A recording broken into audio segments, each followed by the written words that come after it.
Welcome, Lund loyalists, YouTubers watching on John Lund Unleashed and the Bay Area Sports Collective, those watching on X and Instagram and listening on Apple and Spotify. It's John Lund Unleashed and JohnLundUnleashed.com. Brought to you by Riopel Cosmetic Surgery and Laser Center. Right now featuring amazing stem cell technology. For all your pain and for the guys, check out the latest in low T and testosterone therapy to make you feel like yourself again. Riopel Cosmetic Surgery and Laser Center at riopelcosmetic.com. Now, all juiced up and ready to go. Here's Johnny.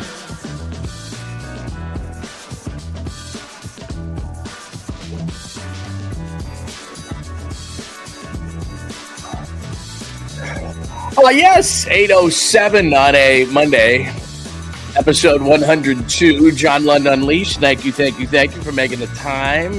Missed you in the one day we were apart. Saturday we had a great show. There you go. Weekend recap. Deubs are back into 6-0. The Giants are rolling against the Reds. They got the Astros today. That's a big start. Got a lot going on. Deadline looms, but we already have news on it. And I know we've talked about it ad nauseum, but I think we can stop now. You know what I'm talking about. We just had some breaking news from the NFL meetings in Palm Beach, which we'll get to in just a second. It is episode 102. Thank you so much for joining us, John Lund Unleashed on YouTube.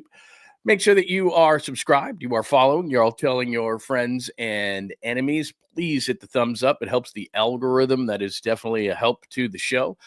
Bay Area Sports Collective. Make sure that you are following, watching, and subscribing on Bay Area Sports Collective. What that is me, John Lund Unleashed, Tom Tolbert, of course, former KMBR, and Polymac and Creative Tony. We're all doing that. We're doing the Bay Area Sports Collective. By the way, just want to give you a quick programming note before we get into some breaking news and go through the rest of the chalkboard there and do roll call on this Monday morning. I will be down at opening day on Friday, and we'll be, as I think I've told you this before, Warriors playoffs. We'll be covering that. So we'll have a whole separate section that'll be Giants stuff, Warriors stuff, Niners stuff. I'll be going down there a lot to all of those things because all of a sudden my schedule has opened up. It's crazy how that happens. But so in addition to doing the show, I'll reprise my reporter role that I did for so many years and try to give you great insight into players, coaches, all the kind of things that are happening amongst Bay Area sports teams. And I'll start that on opening day on Friday, just so you know. The breaking news before we get into the chalkboard is, and this is the quote, David Lombardi is at the meetings in Palm Beach, the NFL meetings, and this is no surprise. I've been telling you about it for a couple of weeks. I've done videos on it, written about it. There was just no way that Brandon Aiyuk at this particular time, with the timing, his injury is the major factor in this whole thing. A team wants to trade for somebody. They want to trade for him right now. They don't want to trade for Brandon Aiyuk mid-season. They want him right now. Like Cleveland, for example, they wanted him, and they were going to draft Shedeur Sanders at number 2. They wanted Brandon Aiyuk right now. They don't want to wait. Nobody wants to wait. It's a microwave society. So Brandon Aiyuk's not going anywhere. And I told you, he became a net negative. Somebody was going to pay him $22.8 million plus over a $25 million salary and wait for him to rehab from an injury. That's not going to happen.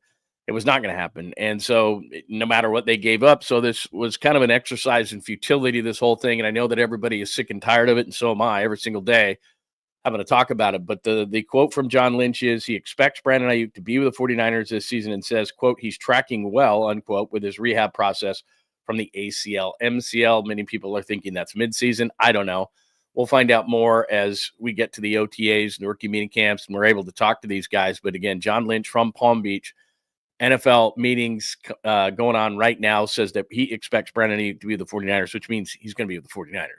Do I think that they shopped him? I know that they shopped him, but I also know that as this started to crystallize a couple of weeks ago, that I knew they weren't going to trade him. And that's why I was so adamant in saying all of that, because I had heard that that teams weren't even making offers. Like, look, it just didn't make any sense. We're not going to pay him $22.8 million, another team. We're not going to pay him over $25 million. You're in it over $50 million, and the guy, you don't even know when the guy's going to come back.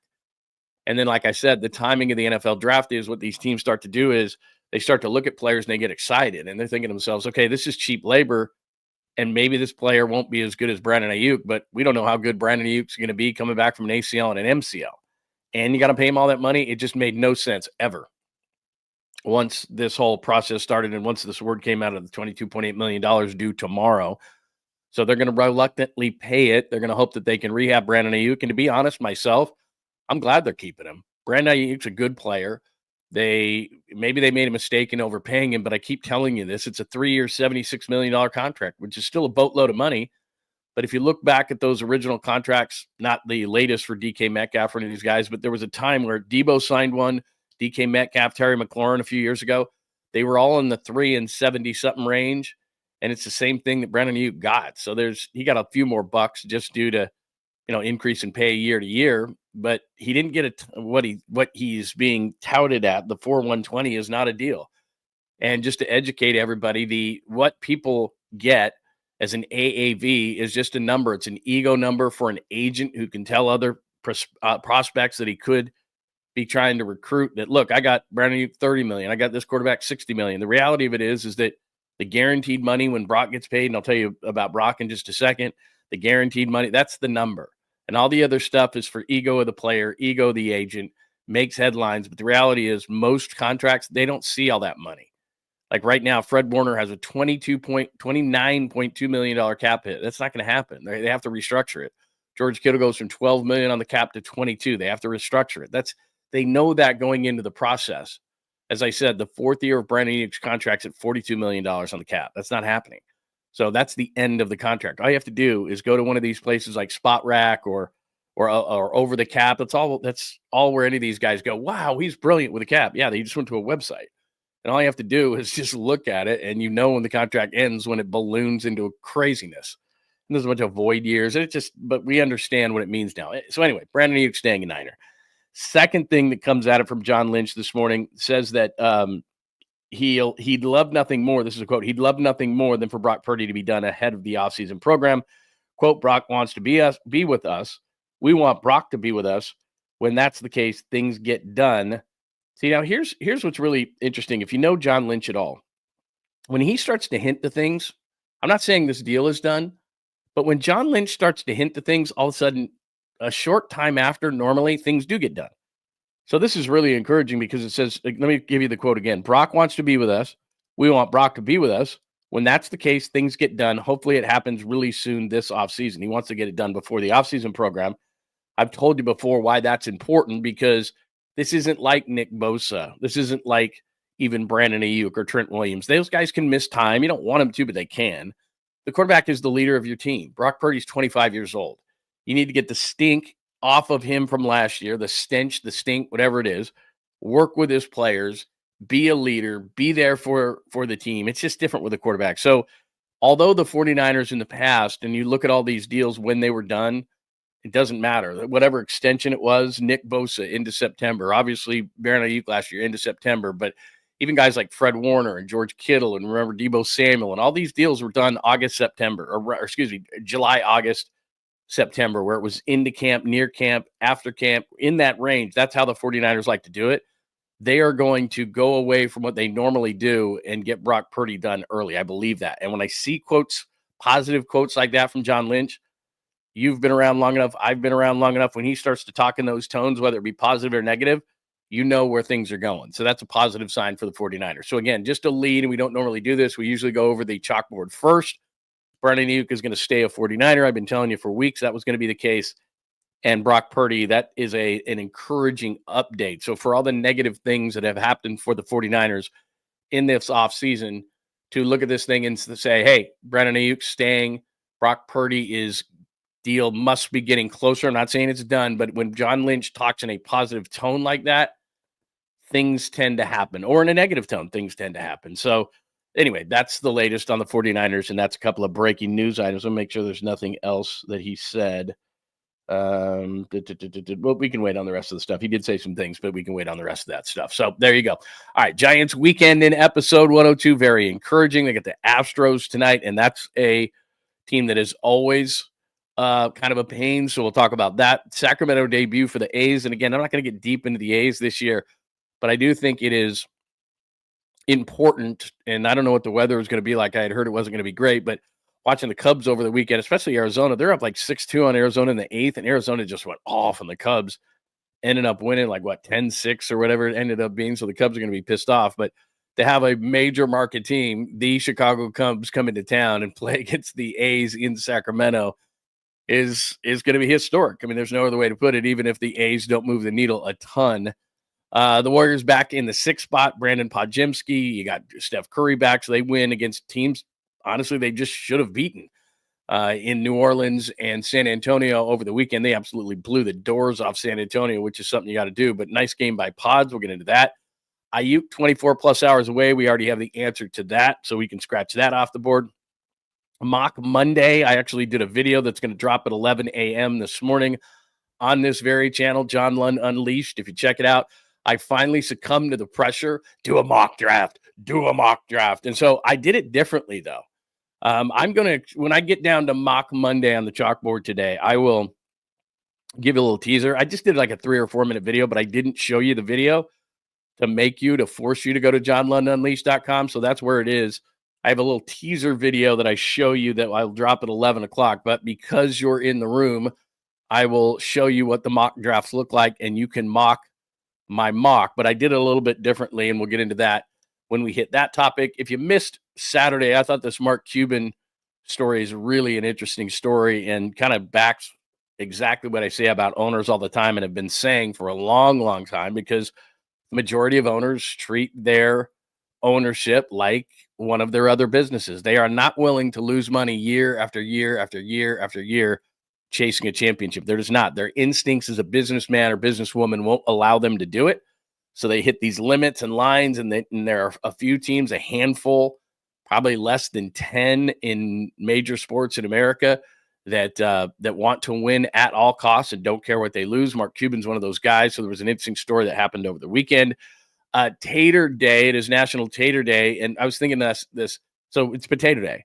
And because my dad was fry man, believe me, I worked for him for just about a year and was like, this isn't for me. But I've had every type of potato under the sun, however it could be prepared. And I'll talk to you about that. Plus, because it's a sports term as well, a tater. I don't know where that came from. Does anybody know? Like, it's a tater. There's so many different names for a home run, but it is National Tater Day. That's what they call it. But it's Potato Day, Tater Day. And I don't know how a home run became a tater, but it did. And then random stuff, which you do throughout the show. And I do have a sweet, clean, family-friendly caboose pistol that will bring up an interesting thought. And there are so many things. So many of these are airline related. It's airline related to start the show. So anyway, we got a ton of stuff to do. Before we do roll call, again, thanks for coming in to John Lund Unleashed.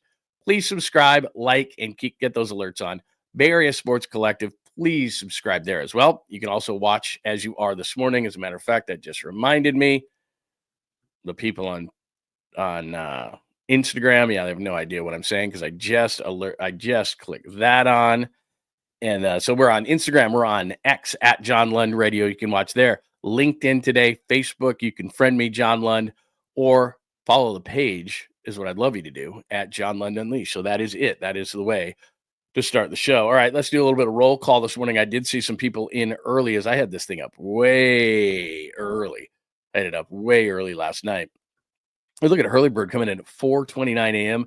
Baba Booey, Jeff, good morning to you. My friend Vernon is here. Tacky, Pine Needle, I hope you did well over the weekend. I know you were in Reno. That's very, very cool. I wonder how you did because I know you're off to a good start. I always hate when I gamble and I get off to a great start because I just know I'd rather have obviously the finish because I just know if I'm off to a hot start, then I'll have a few cocktails. I'll get too aggressive. I lose the money. If I get it early, rather obviously late, you're like, let's go. Enrique, good morning to you, my friend. It is great to see you. Mike, hello. Todd, great to see you. Yes. Jesus is here. Francis is here. Hi, Papa J. It is great to see you, my friend. Please like and subscribe to both channels. I agree with you, Papa J. Thank you for that. Snowed in Reno. That's what you're saying. Yeah, I heard about that. Snowed in Reno. Got a lot of I got some friends up in Truckee, and that's not bad. East Coast Red and Gold podcast. Definitely no surprise as to what Lynch said about Brock and BA. I would actually be very, very encouraged by the Brock news only because we knew the BA thing. We've known it for weeks. The Brock thing is really cool because, like I said, if you know anything about John Lynch, he's not Kyle Shanahan honest, but he's pretty honest and as honest as you can be, especially because lying season is 24/7, 365 now, but especially around the draft. But he had no choice on BA but to say, hey, it's not happening.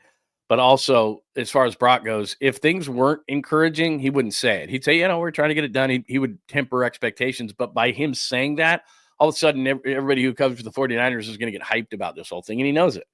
So for him to say that means, hey, hi, Brock and New Era. Hey, you tripping? Good to say. Hey, that's cool. Like I said, I love Larry, man. I don't, we don't have to agree on everything. Just like as I always say in this room, we don't have to agree on everything that I say. Like people come back at me and think I'm going to be pissed off. I'm not pissed off. It's like, that's your opinion. It's cool. It's sports. I mean, unless something is definite, 2 + 2 is always 4. But we're not dealing in math in this room. It's everybody's opinion, and what I think and what you think may be totally different, 2 different things. I've said this in comments all the time to people. We can still be cool. We can still be friends.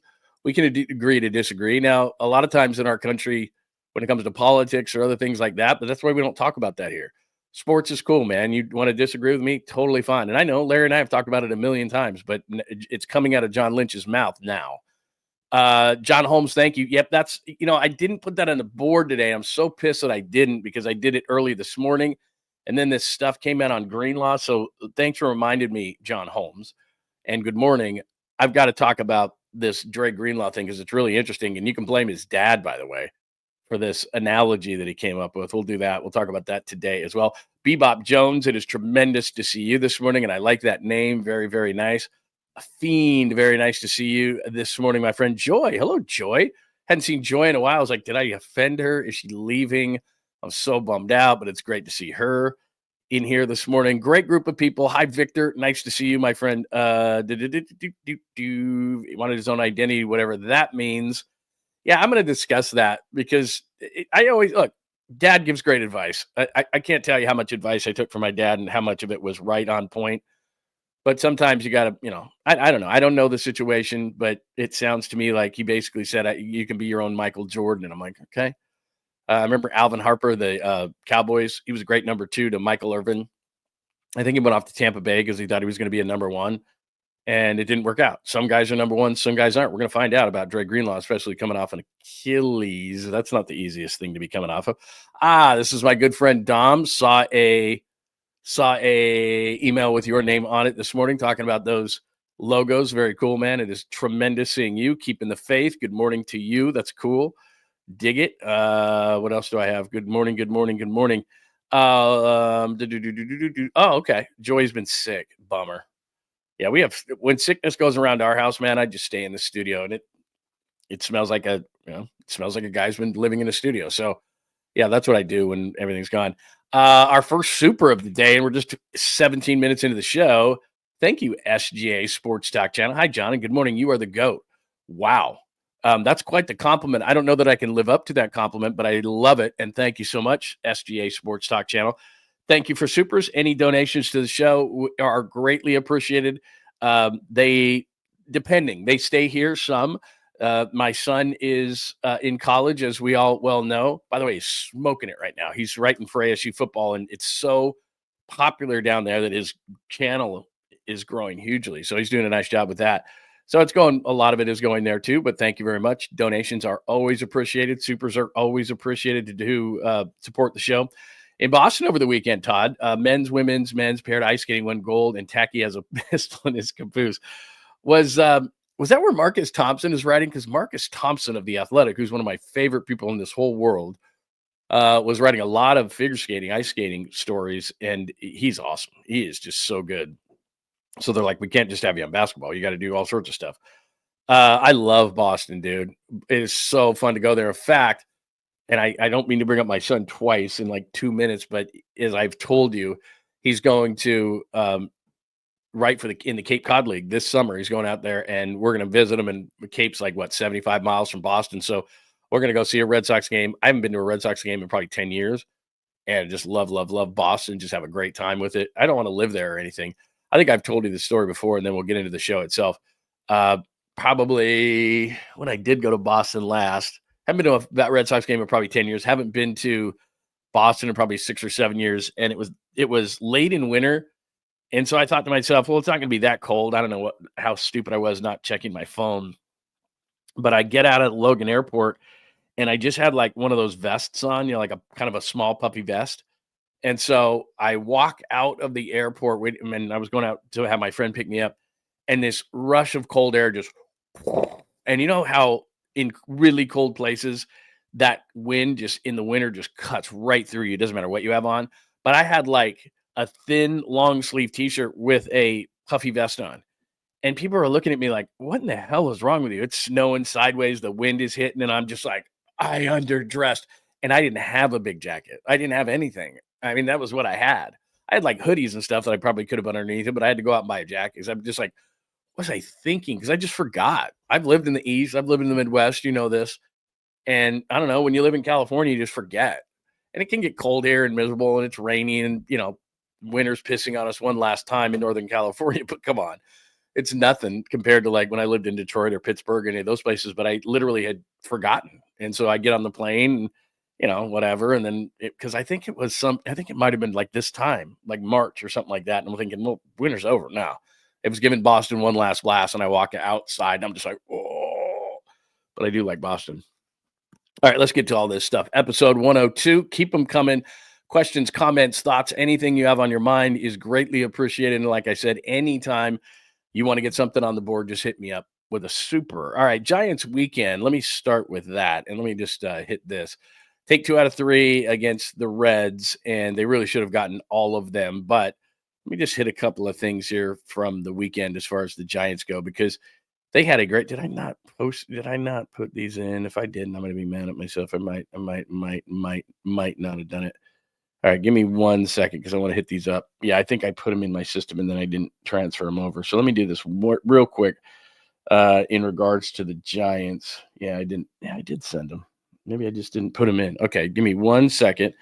I want to put a couple of these things in here. In fact, you know what I'm going to do? I'm just going to make this easier on us. Hang on 1 second. I didn't put these in.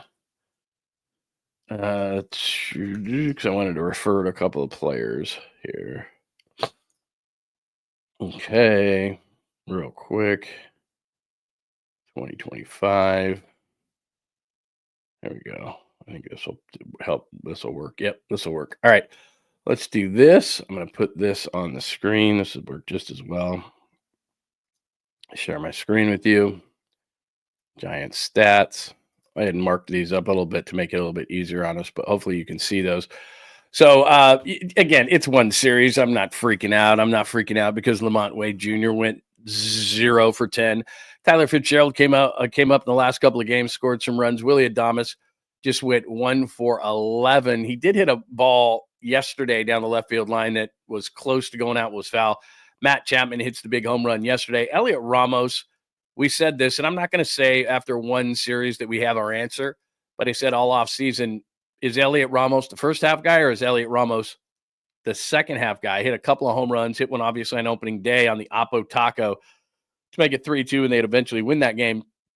And then he hits another one yesterday. So Ramos looks good.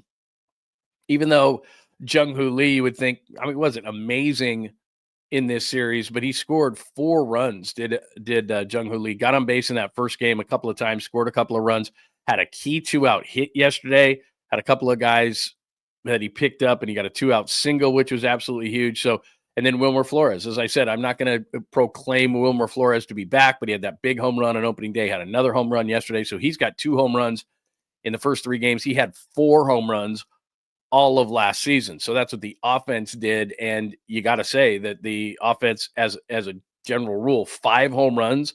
Now it's Great American Small Park. I get that. But in 98 at-bats, 5 home runs over the weekend. Just to let you know, and I did this in my Giants preview, which is still relevant if you go to johnlundunleashed.com, is that they were 7th best in home runs on the road last year. Oracle Park was the hardest place to hit home run in baseball last year, but the Giants offense in home runs on the road was 7th. So this team is not devoid of power. It's just they play in a really difficult ballpark. And then as far as the pitching is concerned, I'll go to the starters in just a second. But if you look there, Camilo Duvall, Randy Rodriguez, Tyler Rogers, Lou Trevino, Eric Miller, all of those guys with a 0 ERA in the first couple of games. They were used quite a bit, and they will be because they're just not going to overtax starters anymore. Ryan Walker was the only one to give up a run that was in the first game, but I'm not worried about Ryan Walker unless you're talking about a tight back, which he does have, but he should be fine, they say. So the relievers at least for one series. Really, really, really good for the relievers. They have a 1.69 ERA, nice. And overall, the team has a 3.46. Robbie Ray, it was the weirdest start yesterday if you watch the game. He has a 5.06 ERA, but he retired the first 15 hitters of the game, was absolutely cruising through 5 innings, and then just lost it. Literally just lost it.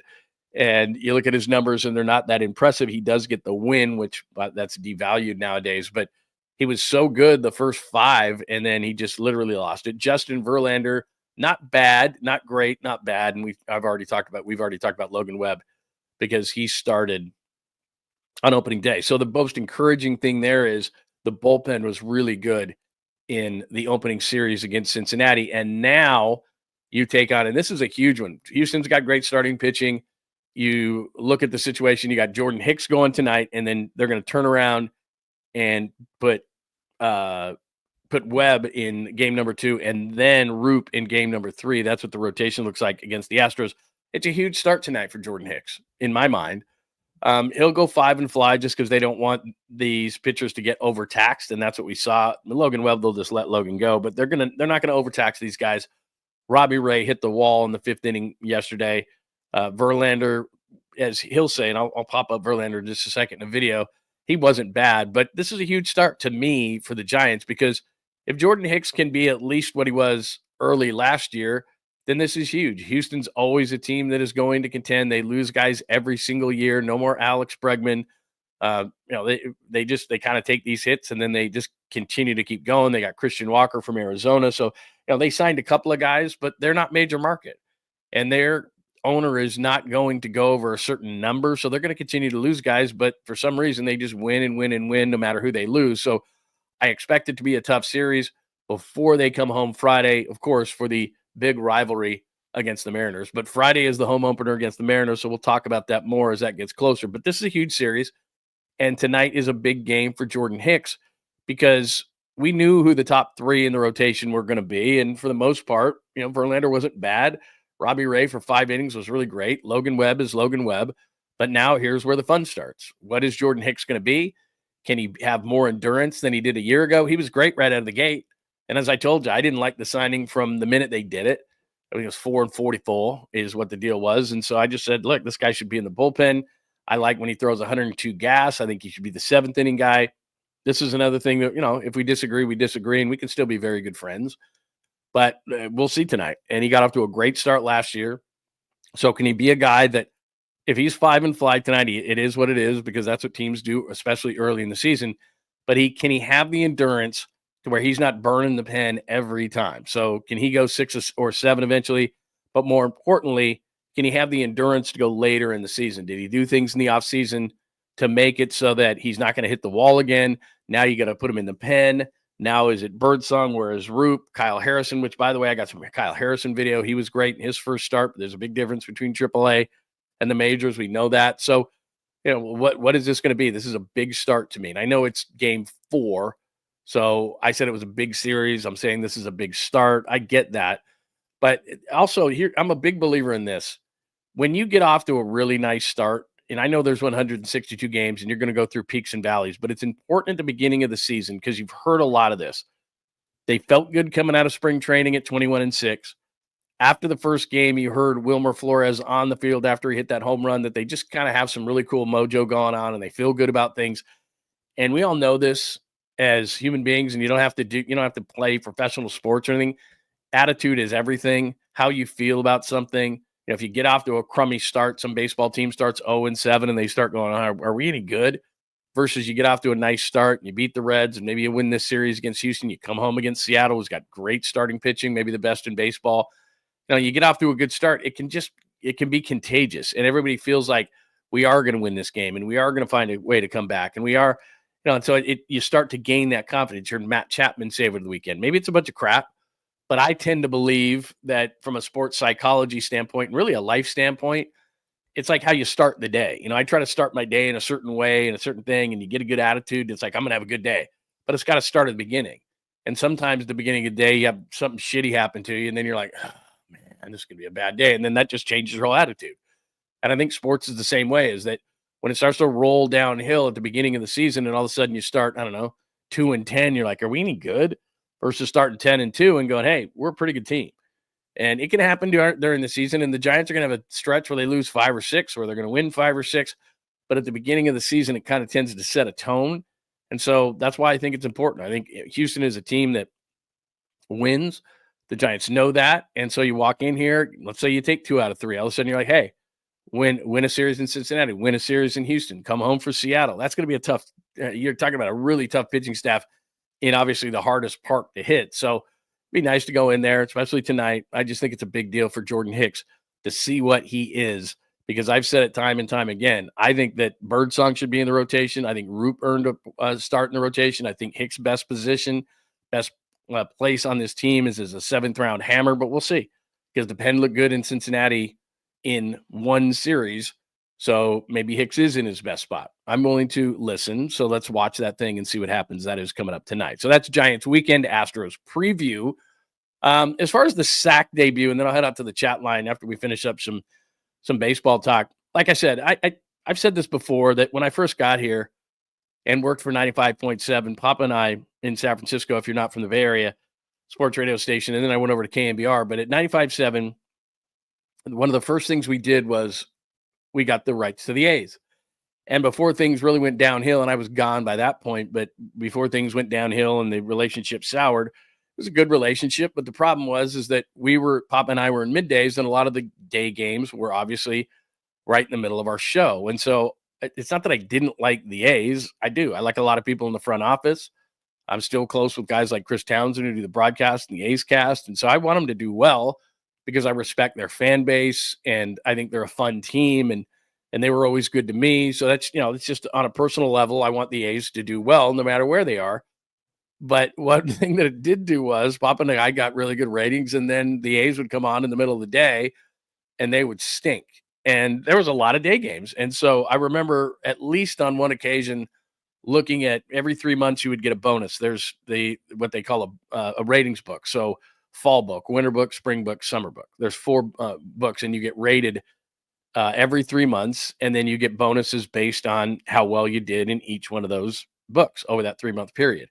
And there was one period at least maybe 2 at least, where we were like 0.3 off or whatever, a very small amount. And of course, radio stations aren't going to give you the bonus. You could be 0.1 away. You could be like this close, and they're not, sorry, nice try. And it was quite a bit of money. And so, we looked at it and we broke it down, and you could take out the A's games. And so if you took out the A's games and looked at our bonus structure, the A's cost us money. I mean, that's just me and Papa both. And so we were like, oh, what a bummer. So I realize that the A's have a segmented fan base. It's small, but it's loud. But there's not a lot of people who are like, oh, A's, you're talking about A's, I got to go. I'm not necessarily talking about A's. What I am talking about is it's historic. You're talking about the Chicago Cubs coming into Sacramento. Like, did you ever think that was going to happen, that the Chicago Cubs were going to come and play in Sacramento at Sutter Health, at Rayleigh Field, what it used to be? Like, I can't believe that the Chicago Cubs are doing that. So if I could have done it, I would have went up there. I know that the weather is going to be a major question mark, but I'm going to get up there sooner rather than later, and probably going to cover it as a media member rather than give John Fisher my money. But it doesn't mean if there's some friends up in Sacramento that I wouldn't come and say hello and have a beer with you up there. But anyway, I just think it's historic. I think it's certainly worth mentioning, and just thinking in my mind, the Chicago Cubs are going to play the A's in Sacramento. And that's when we're going to start hearing about the ballpark, and we'll have a lot of positive things. I'm sure the players will say positive things, but then when they leave town, I am anxious to see, or curious is more than anxious, curious to see or hear what the players say about playing in Sacramento. So we'll see, because as we'll show from Kyle Harrison in just a second, he had a great start. It looks like a minor league ballpark. It is a minor league ballpark, and it's no rip on Sacramento. I keep saying this over and over again. I wouldn't mind if the A's stayed in Sacramento instead of going to Las Vegas. It's just build them a major league park then. And I have no issue with it. It's just playing in a minor league park is not great for anybody. But anyway, we shall see as the Cubs visit Sacramento. Speaking of Sacramento, Kyle Harrison got off to a tremendous start at Sacramento. But he struck out 8, 9 over the weekend, whatever it is. But I'm just looking at the pitches themselves.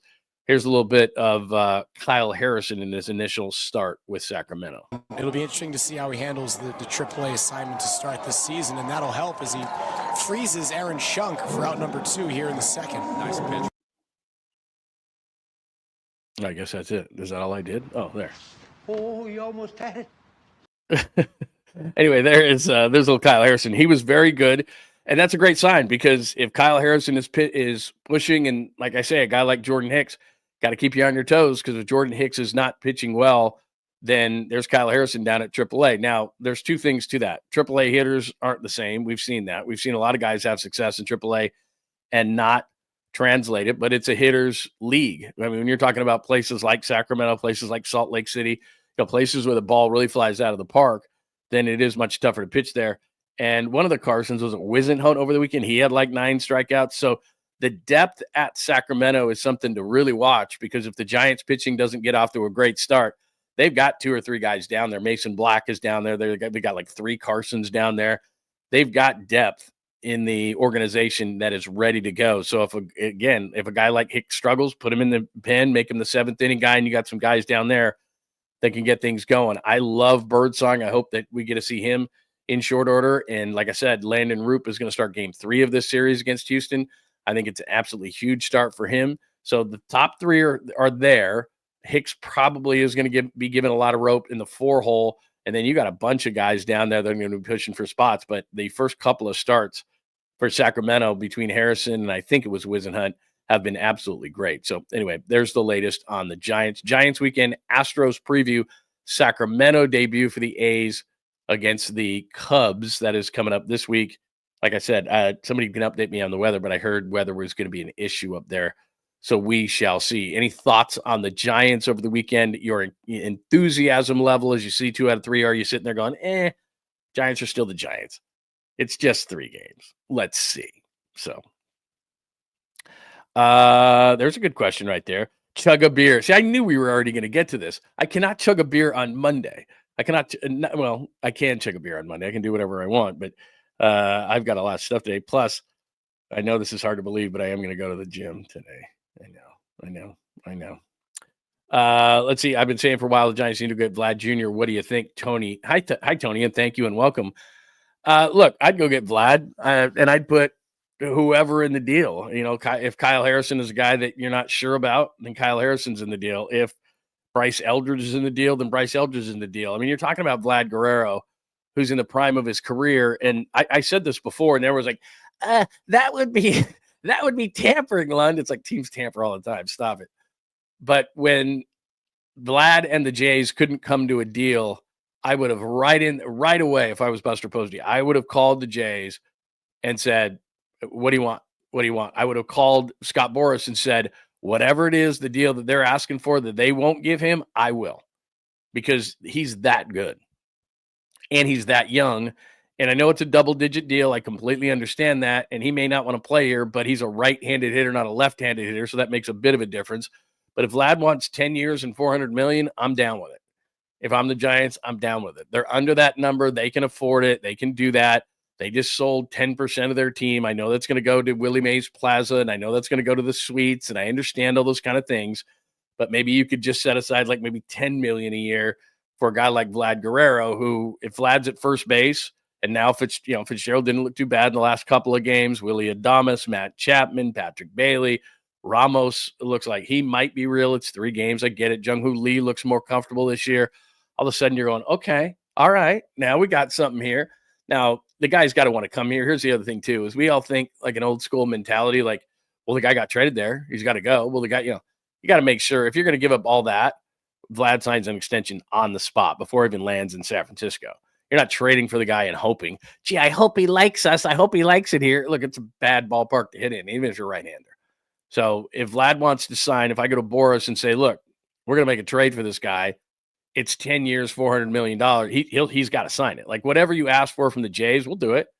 We're that desperate. We need that kind of bat. We need that guy. We need it's been a long time since we got Barry Bonds, and I'm not saying Vlad's Barry Bonds, but he's a damn good hitter. And it's a position of need. And it's not that I don't think Bryce Eldridge is going to be good one day, but I'm not one to hoard prospects like the Giants have over the last number of years. It's time to make moves. It's time to win. You won that last World Series in 2014. And as I said, they've had 6 losing seasons in the last 10 years and won 500. So essentially 500, it's like, whatever. To me, that's 7 losing seasons in the last 10. You got to do something. You got to change something. You're a major market team. Start acting like it. Like, I'm enthused by the Giants start, but one thing that I'm consistent about is I'm not saying they act like the A's, but they don't act like a major market team. This is the 4th largest market in the country, and I've said this over and over and over again. Now that the A's are out of the market, even though Sacramento's not too far, they're out of the market. You're the largest single city Major League Baseball team. LA, New York, Chicago, the only ones ahead of you, and they all have 2 teams. So you run the market, you rule the market, you have for a long time, you have the money, don't tell us otherwise. And Bryce Eldridge is a nice guy, and I'm not down on Bryce Eldridge because of the spring. I don't care. But he also has defensive work to do. He's not a finished product. And Vlad Guerrero is a young guy still, right-handed hitter with a ton of power. You want to enthuse a fan base? You want to contend? That guy would do it. But, again, I just believe this, and I'm going to talk about this with Mark Cuban a little bit later on in the show. I believe that the Giants want to win to a certain extent, but I think they'd rather make a profit. I think they think that the ballpark is the star of this team, not any individual player. I think they want to win to an extent.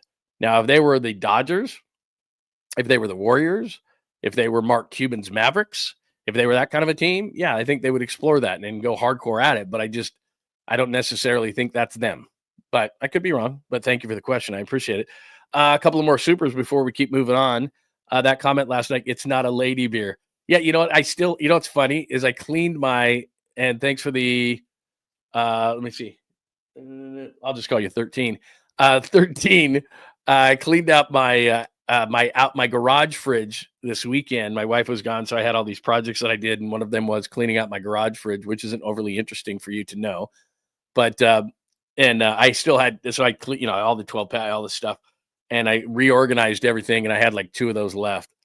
And I could have drank them, and I was like, those are probably going to sit there a while. Because I drank, like in 2 days, I drank a bunch of. Will they be merch? It's not a lady beer. You know what? That's a hell of a good point. You know what? Why not? You just brought up a great point. I think, you know what? I can put like a bottle. I'm going to look at that today just because of you. That was a great point. And thank you for the super, and thank you for supporting the show, 13. It's not a lady beer. I think the funniest one with that one was it's a señorita beer because it was a Corona. If you don't know what we're talking about, I was drinking during opening day when Larry and I did Bottom of the Pint, which is a new show we're going to do on Fridays for every Giant show. It's an interactive Giant show that goes on during the game. That I was drinking a beer. So that morning, Thursday morning, I went to the store and I had a bunch of beers in my outside fridge, but there were a lot of IPAs and like 10%ers and all that. I'm not sucking down those during the game. I'd be falling off this chair by the 3rd inning. So I go out to just get, sipping beers. And I'm not like a Coors Light, Bud Light guy. Those don't do anything for me. I like Mexican beers like Coronas and all that kind of stuff. And so I'm about ready to grab a 12-pack of some Coronas, and then I look, and it's a like a summer beer, and it's spring, so I felt, you know what? I had hot dogs and peanuts in my cart and all this kind of stuff. I thought, you know what? I'm gonna spring summer beer. I'm gonna do that, and it was a citrusy Corona, and it was a little overly citrusy for me, but they were easy drinking. And so I put some down, and then people started to give me grief. And then on, I guess, Friday, did we suck down beers? Friday, I took a shotgun to a couple of those beers, and now they're kind of sitting in there. There's like 2 left, and I'm like, yeah, I've had enough of those for a while. That's all. No, I'm not high. It's just Monday. I'm definitely not high. It's Monday. I mean, that's all it is. But look, it's not that I don't imbibe. It's just, that's just how it is. All right, so there we are. Giants weekend, Astros preview, sack debut. Let's get to some NBA talk. And by the way, just so you know, and let me reset this because we're 44 minutes into the show. John Lynch said today at the NFL meetings, I'm going to keep Brandon Aiyuk likely. I've been telling you that for weeks. Didn't make any sense the other way. And the second part is they're hoping to get a Brock deal done, and he sound enthused. I wouldn't be surprised where we sit in March, something or other. I wouldn't be surprised if they got that thing done within a month. It's just based on John Lynch's enthusiasm. I wouldn't be surprised they got that within a month. But after we talk Warriors here, it says Aiyuk 24 plus hours. We already know that news. But the thing I didn't put on the board is the Greenlaw talk. We'll get into Greenlaw and him leaving the 49ers because there's some new news on that. So add that to the chalkboard, even though it's not up there. All right, let's share the screen. Good weekend for the Warriors this weekend because they did what they're supposed to do. They didn't do anything extraordinary, although Podziemski last night was really, really good. But big for the Warriors last night to get the win over the Spurs, and Friday night to get the win over New Orleans. Those are two bad teams, and that's what you're supposed to do, but pretty impressive. They just blew the doors off the Spurs. Look at that, 44-27 in the first quarter, 43-29. So 148 to 106. Hardly had to play the starters. Look at Steph right there, only 26 minutes, and probably could have been less than that. Draymond stays down at 21, 23 for Jimmy, 24 minutes. They played Moody. Look at Moody, 20 minutes, 7-11, 3 of 6. He's just getting better and better. But Pods was the story, 9 of 14, 7 of 9, career high, 7 threes, and 27 points for Podziemski. I still would have traded him in the offseason. You could yell and scream at me all you want when they said he was untouchable. He's not an untouchable player, but what my point is here, and we'll get into Jonathan Kuminga in a minute, you only see the 6 minutes and 34 seconds for Kuminga on the board there. But if going into the playoffs, I know we talk about this all the time, and I talked about this when I did the preview for the Giants, which is up at johnlundunleashed.com and still very relevant, is it's about putting players in the bank, right? So Jimmy Butler every night in the bank. Steph Curry in the bank. Draymond Green in the bank. In other words, I know what they're going to give me. And so I'm good with it. Now, I'm starting to look at Brad and Podziemski. If he can be a player that I can bank, if Moses Moody is a player I can bank. Now, Moody every night's not going to go 7-11, 3 of 6 for 20 points. I understand that. But if those guys can be pretty consistent in the playoffs, I know we're going to talk about the big three, but in order to get anywhere in the playoffs, it's going to be about guys like Moody and Podziemski and Kuminga and maybe a guy like Post. And by the way, Looney hit his first three in forever, which was pretty hilarious last night. So it's going to be about those guys and their contributions because I know what Draymond, Curry, and Butler are going to do. And it's about the big guys and how well they play and if they can step up their games even to another level, which in Draymond's case and Steph's case we've seen. In Jimmy Butler's case, I'm assuming it because I've seen him do it in the playoffs with the Heat. There is playoff Jimmy after all. That is the thing. So I have confidence in those guys. But when you see Moody play like he did last night and Podziemski, and the Spurs stink and they have a lot of injuries, I get it. They're basically tanking at this point so they can get another quality player to a bunch of good young players that they have. And Wembayama will come back and Devin Fox will be there and it'll be all those kind of things. So, they're going to be really, really good at some point, but it's not now. So they took advantage of that team, but it's just a really nice situation for the Warriors if they can get those players to step up on a more regular basis. And you see, especially in Podziemski's case, he is really stepping up his game. So that is very encouraging. And then you know what we're going to do because this is what we have to do. This is what's required when after a weekend of basketball, we have to show you the standings. Of course we do. And this is the good news is that the Warriors are back in the 6th seed. So maybe that's good. Maybe that's bad. Get off my screen, please. Thank you. There's your playoff picture right there. So the Timberwolves did win last night, but the Warriors get some help as the Clippers lose. So the Clippers lose. So 43-31, still in the Nuggets bracket side. Clippers and Timberwolves now both with 32 losses. So it's not like you can go take a deep breath, and we'll get into the schedule in just a second. But they're back not having to play in the play-in. Plus, I keep talking about, I'd rather play the Rockets than the Nuggets. And I still would because I hate the matchup. Hate, even though I don't use that word. I just used it 6 times. Do not want to play the Nuggets in the first round, but the Rockets have won 12 of 13. So I don't know if the Rockets are going to be just an 82-game team and then in the playoffs flame out because we've seen teams do that, especially young teams, but they're pretty damn good. So that's what it looks like right there. Let's skip the East. Who cares? So we know Oklahoma City is going to be the one. There's Houston right there. They're playing great basketball. As you can see, 9-1 in their last 10, lost and won 3 in a row. Denver, the Lakers are struggling a bit right now, so that's interesting. Memphis, as we said, just fired their coach, and that's next up for the Warriors. So they could easily, I think, catch the Grizzlies. Grizzlies are only 1 game ahead in that loss column. So if you look at right there, let's just concentrate on the Lakers, Memphis, Golden State, Minnesota, and the Clippers. Between the 4 spot, 29 losses for the Lakers, and the Clippers at 8, That's a 3-game difference between those teams. And I know that there's only 8 games left. So 3-game difference, 8 game left, 3 behind the Nuggets. That's too far I think, even though they do play the Nuggets at home, but 2 behind the Lakers. So they could get as high as 4. They could drop as low as 8. And we've got 8 games left in the season. Absolutely crazy. But that's what it looks like for the Warriors. And then we've talked about the schedule. It is not easy for the Warriors coming down the stretch. Let me just pop this up for you really, really quickly. Give you and then we'll head out. We can talk some. We can go to the chat line and talk some Warriors. But let me go up here. It's so much on the thing today. But give you the standings or give you the schedule. Oh, you know what? I didn't pop the schedule up now. Jeez, what am I kidding? Anyway, schedule's really easy to decipher. Not that it's easy, but they play Houston. They play the Nuggets. They play the Clippers to end the season. They got another gimme against San Antonio. But from this point forward, this is tough. And you're going to play the teams that you have to beat. So you don't play Minnesota again. But again, just kind of reiterate that one. They've got the tiebreaker over Minnesota.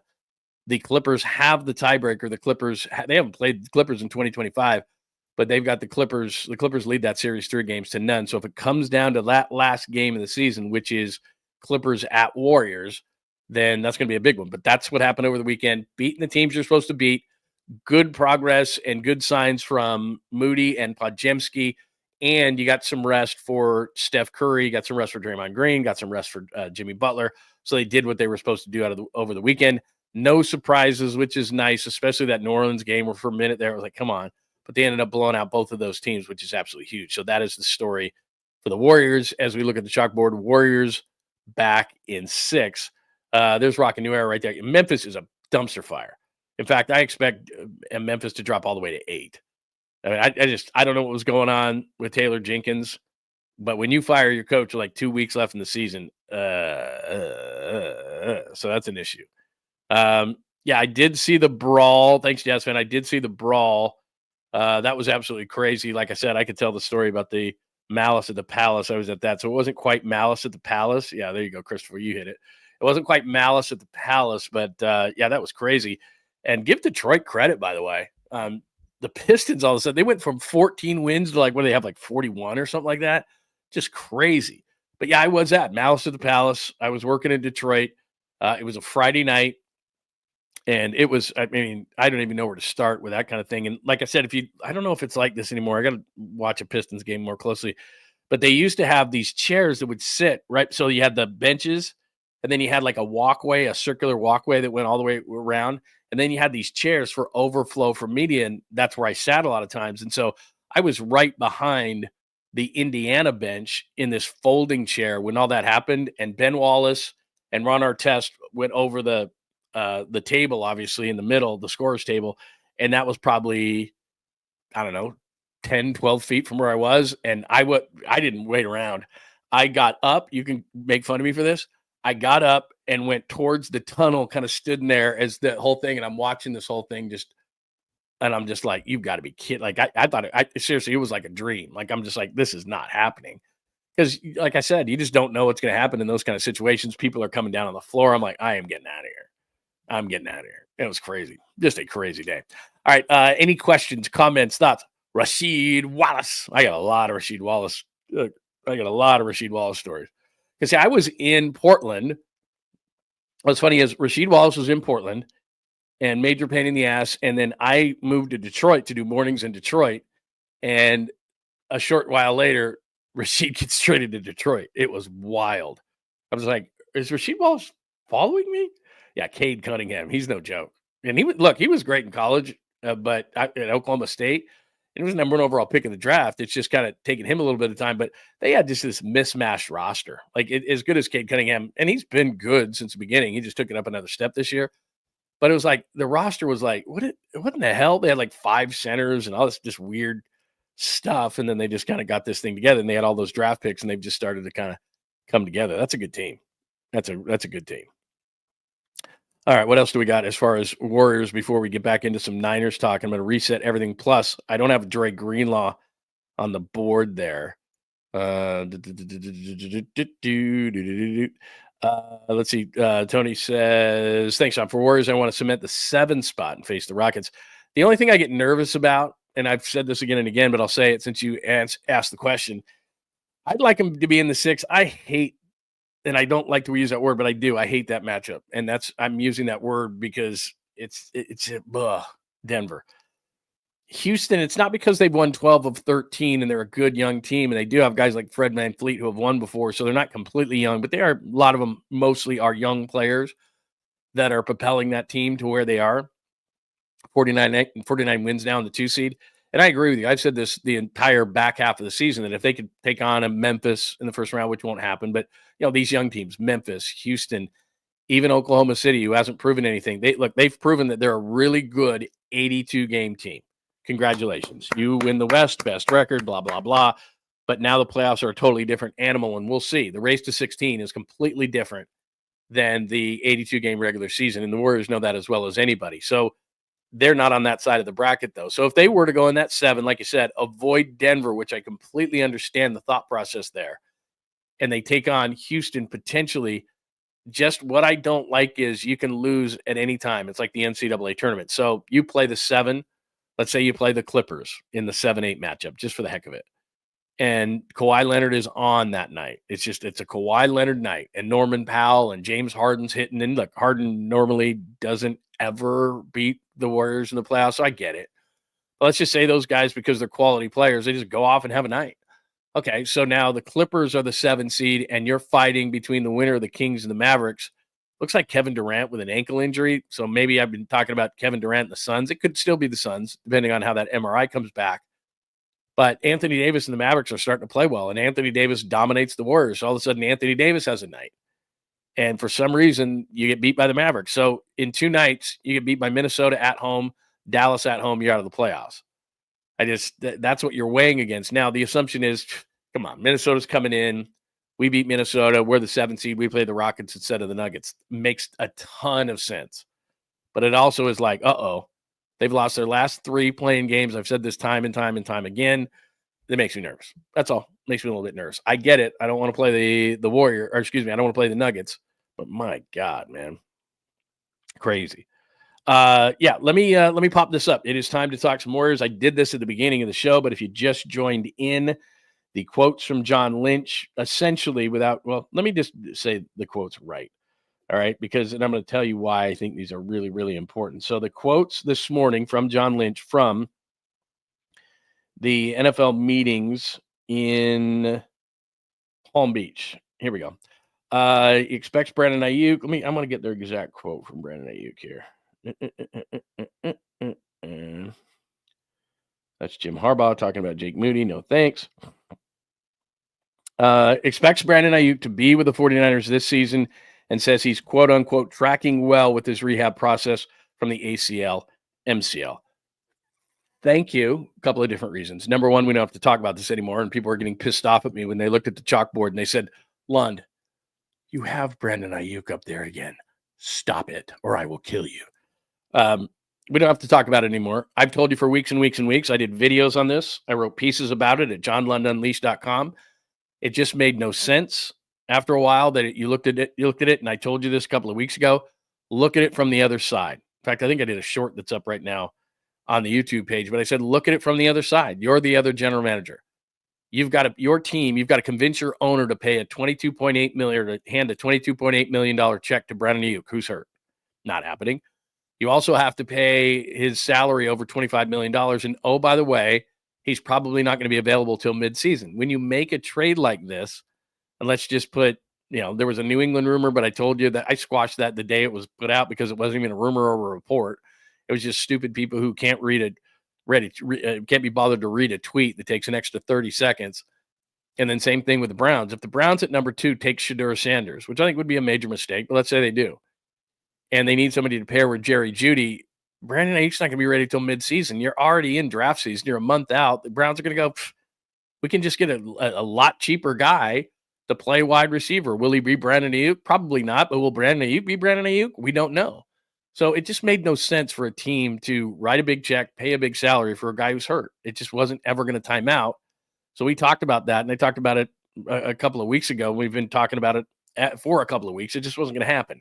Even if Jed York was pissed off, even if Jed York didn't want to stamp the check, 2 to tango, baby. And I've said that. Hey, Jed, this is Jed. Would you like to trade me Brandon Aiyuk? Okay, Jed. You can't do that. There are certain things you can do by yourself if you catch my drift. But there are things that you have to have a partner for. And you have to have a partner to trade. So they've never got that offer. I don't think they got any offer, to be honest with you, because it just didn't make any sense. Hey, do you want to trade for Brandon Aiyuk? It became I said this on Larry's show the other night. He became a net negative. Like, you want to trade us Brandon Aiyuk? You got to put a pick with it. And the Niners like, what? No, we want a pick. And the other team was going, no, you have to give us a pick. We're not giving you anything. He's a net negative. You want us to write a $22.8 million check to an injured player and then pay him over $25 million in salary? You give us a pick in Brandon Aiyuk. We'll do a pick swap with you, and you improve our slot. Like, let's do a 4th-round pick swap, and we move up. Like, you were gonna have to attach something to get rid of Brandon Aiyuk. You weren't gonna get anything back. Like, people are like, oh, maybe we can get a 4th. A 4th? They were gonna say, let's do a pick swap, and the advantage to us is pick swap. Like, we win the trade. And then we have to wait, and we have to pay the $22.8 million. You want to get out from underpaying this money?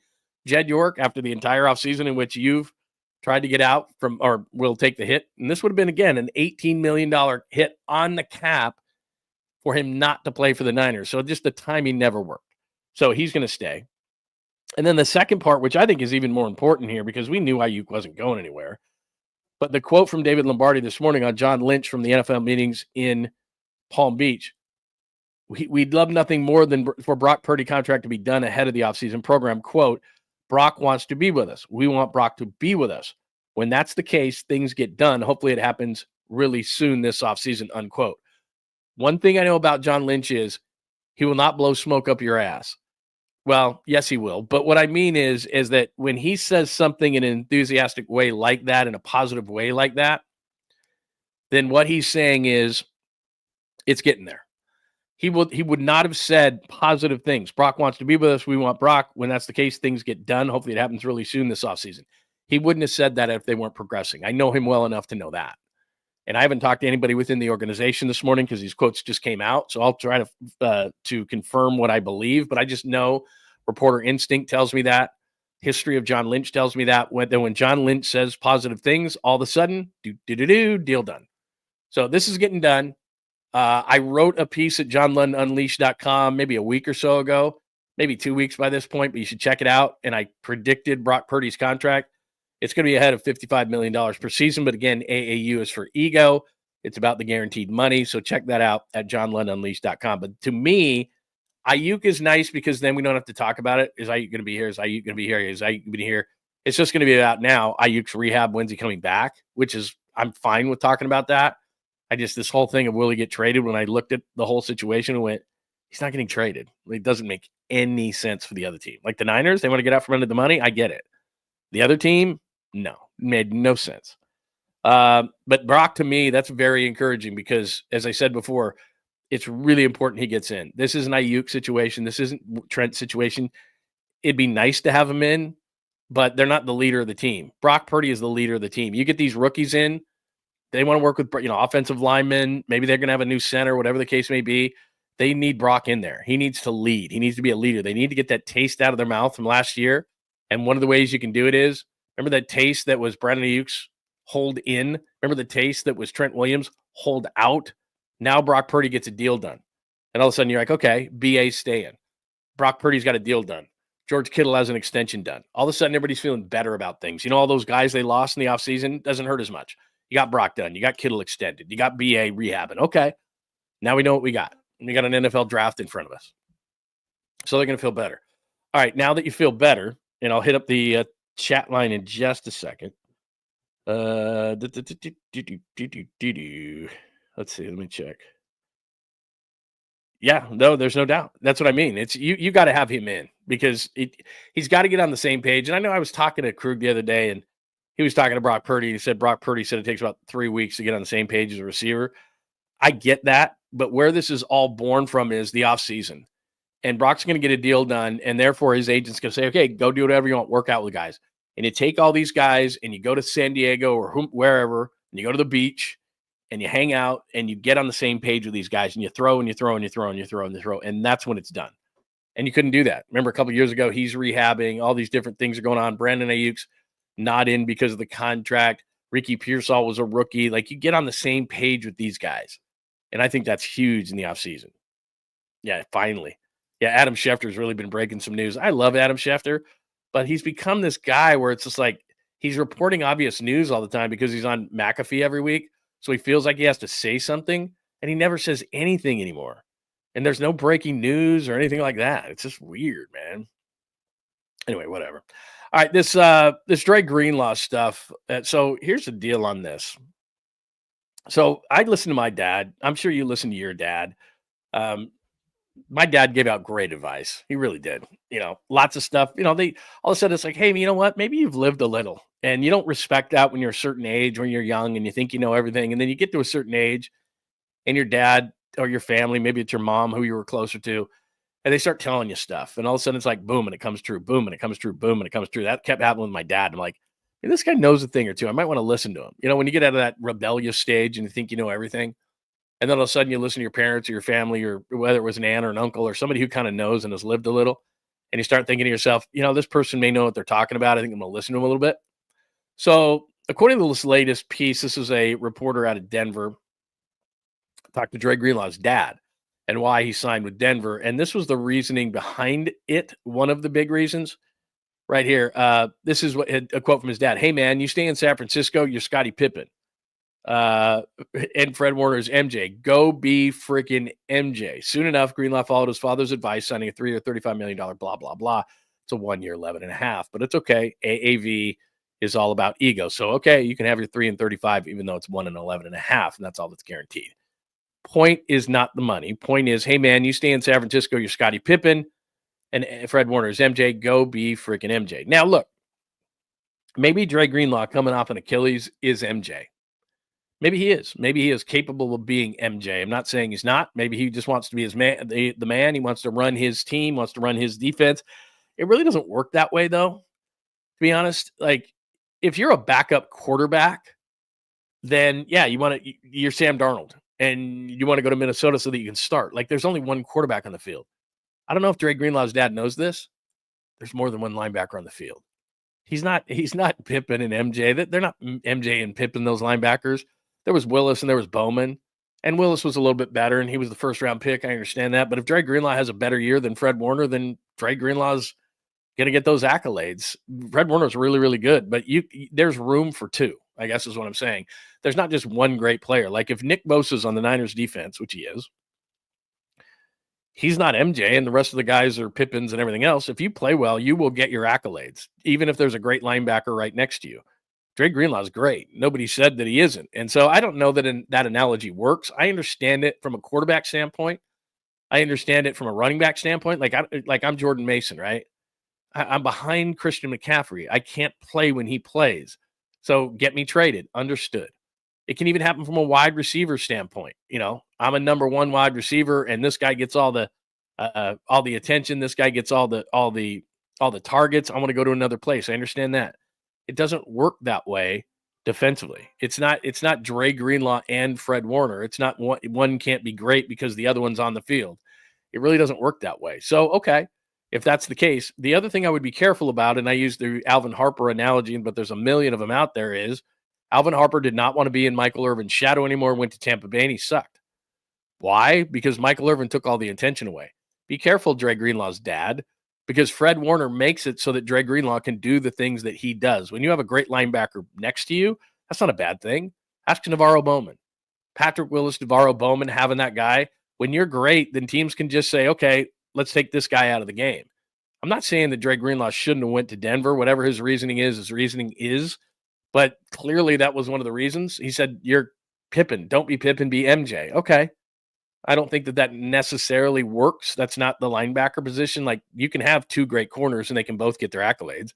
You can have two great safeties. They can both get their accolades. You can have two or more linebackers. I mean, if you look at the linebackers of the Niners, of the Harbaugh group, with guys like Brooks and Alden Smith and Patrick Willis and Navarro Bowman, Like, they can all be looked at as great. You could have both linebackers go to the Hall of Fame. Like, Dre Greenlaw and Fred Warner could go to the Hall of Fame. They could. Had he stayed healthy and they won that Super Bowl, that's a step in that right direction. I think Fred Warner's going to the Hall of Fame regardless. If he walked off a curb right now, heaven forbid, I think Fred Warner's going to the Hall of Fame. He's that great. Dre Greenlaw plays in his shadow. That part I understand, but you can still be great. You can have multiple guys. Think of the Pittsburgh Steelers in the 70s. Lambert and Ham are both in the Hall of Fame. Jack Ham, Jack Lambert, both in the Hall of Fame. Both great linebackers. It's not either or, but okay. I mean, it's dad. I understand dads. I took advice from my dad, so okay. And then the second part of this thing that is interesting, I'd love to get your thoughts on that. You can disagree with me all you want. That's fine. I'm not saying it's right. I started thinking about what he said, and I went, you're a backup quarterback. I get it. If you're Jordan Mason and you're backing up Chris McCaffrey, I get it. But there's room to have two great linebackers. I think you both go to the Hall of Fame. And it doesn't mean you're playing in Fred Warner's shadow, but okay. And then the second part is this. Again, Denver reporter reporting these things. Before the 27-year-old signed a 3-year, $35 million contract, $1 and $11.5, San Francisco paid the star linebacker a visit at his home in Texas earlier this offseason and even outbid Denver for Greenlaw's services. Luca Evans is the one who reported in a story on Sunday. GM John Lynch and head coach Kyle Shanahan, in fact, had flown to Greenlaw's home in Texas to check in with him. Multiple sources of knowledge told the Denver Post. They eventually had outbid the Broncos, who'd honed in on Greenlaw to revamp the heart of their defense. But the 49ers flew out, blah, blah, blah, after the Broncos had already come after Greenlaw. So there's a couple of different ways to look at this. First of all, the cheapness that people are saying, even though Jed York and the 49ers have paid so much for salary and have decided to draw a certain line, they were going to make an exception for Dre Greenlaw. And that was one of the things I said during this process was, man, just make an exception for this guy. There's no replacement on the roster. Hufanga, Mustafa was going to beat him out anyway. I mean, you can go on down the line. The Charvarius Ward that played last year, now the 2023 Charvarius Ward, they're going to miss that guy. The 2024 guy, which off the field issues, so he has a very valid excuse. Bernardo Green was actually better. So you can go on down the line. They have replacements for just about every player. Like Aaron Banks got just ridiculously overpaid by Green Bay.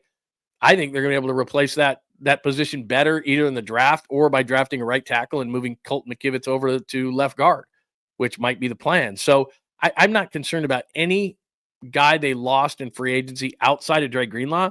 So I don't know if that changes your opinion. Hey, they went after him. They flew to his hometown. They offered him more money. What else could they have done? Because there's this narrative, and it's accurate, that the 49ers have cut, and they're not going to hit the line. And they tried to get Dre Greenlaw. Now, here's the problem. It's a bottom line business. So let's use the San Francisco Giants as an analogy. Oh, darn it, they came in second for Ohtani. Oh, darn it, they came in second for Bryce Harper. Oh, darn it, they didn't. But what I'm saying is that you either close the deal or you don't. You don't get any points for coming in second place. You don't. You either win or you lose. You either got Dre Greenlaw or you didn't. You either got Shohei Ohtani or you didn't. It's just you don't get any points. I tried. Try that with your significant other. Yeah, I thought about buying you flowers, but I didn't. Like, you don't get anything for the thought. You don't get anything for the effort. That's not what our society is. You close or you don't. So they don't get any credit in my book for going to Dre Greenlaw's house. They don't get any credit in my book for offering him more. That doesn't change my opinion at all. Because what I know happened is, and I've said this time and time again, is that the three linebackers that signed the night before free agency, so guys like Ernest Jones in Seattle and Sherwood with the Jets and Nick Bolton with the Chiefs, they changed the market. And the initial thought from the 49ers was, he's coming off an Achilles. It's a 1-year deal. We want to pay him about $8 million. And the market changed, especially after those guys, even though there was interest in Denver and other teams before. I'm not saying that. But the market changed when those guys got their deals. All of a sudden, those three linebackers are off the market. Leverage swings in Dre Greenlaw's favor. The numbers, like he signed, those guys signed anywhere from 13 to 15 million average annual value. He's coming off the Achilles, so he gets 11.5. At that point, the Niners had, I'm not going to say insulted him, because if you made me an $8 million, $9 million offer, I can't say that you insulted me, but that's the way that their side felt. And then the Niners tried to make up for it by flying out there, which you give them credit for, but still, you close or you don't. and it was just too late. He had already decided mentally he was going to go to Denver. His dad says, go be Michael Jordan. He had given him their word, and then so it was too late. So they started too low with the number. Their side felt insulted. Dad says, go be Michael Jordan. Dre Greenlaw's a Bronco. So they don't get credit. This doesn't change my opinion. It's interesting to talk about. It's interesting to think about. They did want him back. I think there's a big part of that is, while they were cutting corners here and there, they did decide Dre Greenlaw was going to be worth it. Unfortunately, A, they misread the market early, and B, it was just too late at that point. And I understand all those things, but they don't get credit for it. I guess some people are like reading that going, well, they tried. They did fly to his house. They did up the offer. They did offer more, but they did it too late.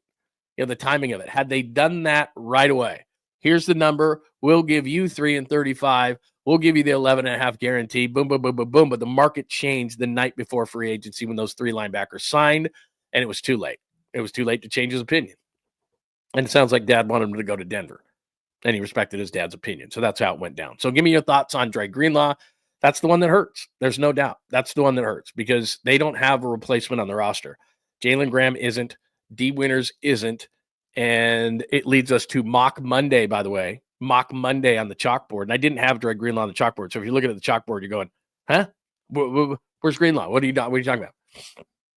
So we've gone over Aiuyuk. He's going to stay. That according to John Lynch this morning. Brock Purdy getting closer on a deal, it sounds like.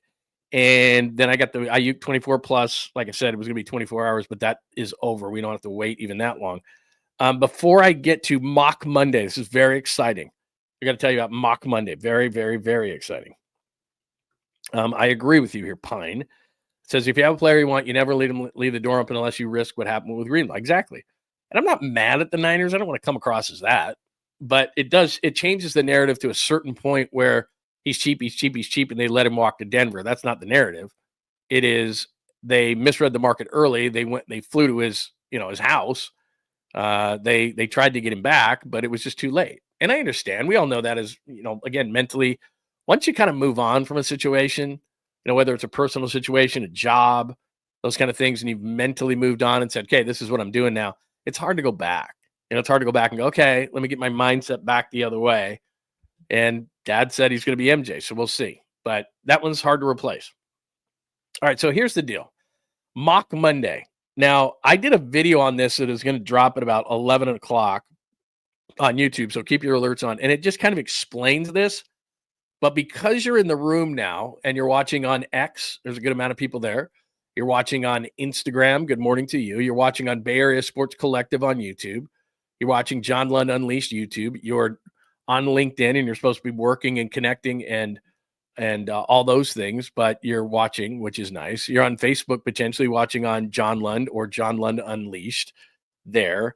And so I'm going to give you a little bonus here. So I did this, and what I did was I did a video on this, and I didn't show you the NFL draft. There we are. I didn't show you the draft itself. So there you go. That's at John Lund Unleashed right now, johnlundunleashed.com right now. So you see there, 49ers 7-round Monday mock 1.0. That's a mouthful. 49ers 7-round mock Monday 1.0. So what I'm going to do, because a bunch of people asked for this, is that I did a mock draft. I don't know that I've ever done a mock draft, but what I did was I took Pro Football Focus. If you ever go there and they have this draft simulator, I took the 7-round draft simulator and I just picked around their picks. And I was only able to make one trade. I put that on myself because I'm like, if I make 5 trades and they have 20 picks, and it's just not realistic, right? So one trade is all I gave myself. I could do it at any point during the draft. Wanted to make it realistic because really when they do trades, I think they're trades that other teams wouldn't do. I just think they make it too easy. So I did one trade. And then what I did was I showed you who was on the board. So I'm going to give this to you and then go to johnlundunleashed.com. This is up right now at johnlundunleashed.com. And then later on today, I'll drop a video that goes along with this. So as I put there, everybody does a mock draft. Why not me? So as you can see in the first round, I'm just going to give you this. Round 1, as you see at the top, 49ers pick 1-11. And on the left side is who's been taken. On the right side is players that I could pick. All right, so I don't like this scenario, and I think it's going to be the scenario that happens on April 24th in Green Bay, Cam Ward goes 1. Shador, I'm not sure is going to go 2, but okay. Hunter 3. I think in the top 3, that's the way it's going to go. Carter is great. He's not going to fall. I wish he would, but that's the guy I would love, but he goes. And then the next 3 picks are guys that I would have liked. Mason Graham, a defensive tackle. He's got some limited athletically. He's a little bit limited, so I thought maybe he could fall, but in this draft, he doesn't. Will Campbell, I would like, but he dropped. Membu is the guy I really like, but then he goes 7 to the Jets. So those 3 guys I would have taken at 11 had they dropped, but they didn't. And so now I don't like my position at 11, and I put right there. So I said, this is the worst case. You can go there. I traded for my one trade with the Arizona Cardinals, and I know the Cardinals are in my division. I get it, but I get the 47th overall pick to move 5 spots back, which is realistic because when you're that early in the draft, if they love somebody at 11, they'll come up and they'll get him. And I don't care if you're in the division. It's their team. It's my team. I don't care. I just want the best deal for me. So then I moved down from 11 to 16. And again, you can see I'm on the clock at 16. And this is who I could get at 16. So then I explain, and I do make the pick at 16. So then I explain what I do there. I take Kenneth Grant. We'll get into that. But then more so, what I wanted to explain to you is then pick 243. I go through it. When every one of these picks I put there, I put needs available. So you can see Demetrius Knight, Maxwell Harrison, Elijah Arroyo. So I go through everybody that is available for each one of these picks. I explain it. Then I tell you why I picked who I picked. There's a little bit of a blurb on them. Then 2, pick 47, blah, blah, blah, blurb on them, all that kind of stuff. So anyway, and then I go through the entire draft that way. So check it out at johnlundunleashed.com. It's an extensive mock draft, but it's a 7-round 49ers only mock draft. And I do it with the Pro Football Focus draft simulator. So I don't cheat. I do one trade. It was right at the beginning. I moved from 11 to 16, 5 spots, but I get the 47th pick for it. And then that's it from there. So I got him an extra 2nd-round pick, which I don't know how realistic it is, but hey, it helps everything out. So I went trenches heavy. But check that out. And I think it's a good way to do it where I can show you, and then you can yell and scream at me and go, oh, I would have picked this guy. And I tell you who was on the board at the time. That way, rather than just going through the picks, you're like, well, who was on the board? Because that's what I want to know. I want to know who's on the board and everything else. So there is my 49ers 7-round Monday mock 1.0. And what I'll do is every Monday until the draft, I'll do one of these things using the Pro Football Focus PFF draft simulator. So check that out at johnlundunleashed.com. If you hate my draft, that's cool. If you don't like my picks, fine. I'm not offended. We'll see. Everybody loves mock drafts. I tell you this all the time. I cannot pass up on a mock draft. Cannot. And especially if it's Mel Kiper. Like one time, like maybe a week ago, Mel Kiper and Daniel Jeremiah dropped on the same day, and I went, blew my mind. So when those, and again, it's not every mock draft. You know, like they do one. Those guys are really good. Bucky Brooks does one. Lance Zierlein, who does all, he's a talk show host out of Houston, really good guy, does an extensive breakdown of all at NFL.com. He's the one who does all the breakdowns. He does a really good one. There's a handful of guys. McShay, like I said, makes you pay for it. I think he's at the Ringer and he makes you pay for it. So I'm not looking at that one, but I'll look at a lot of them. But anyway, I did it on my own. See, Papa Jay's already getting me up.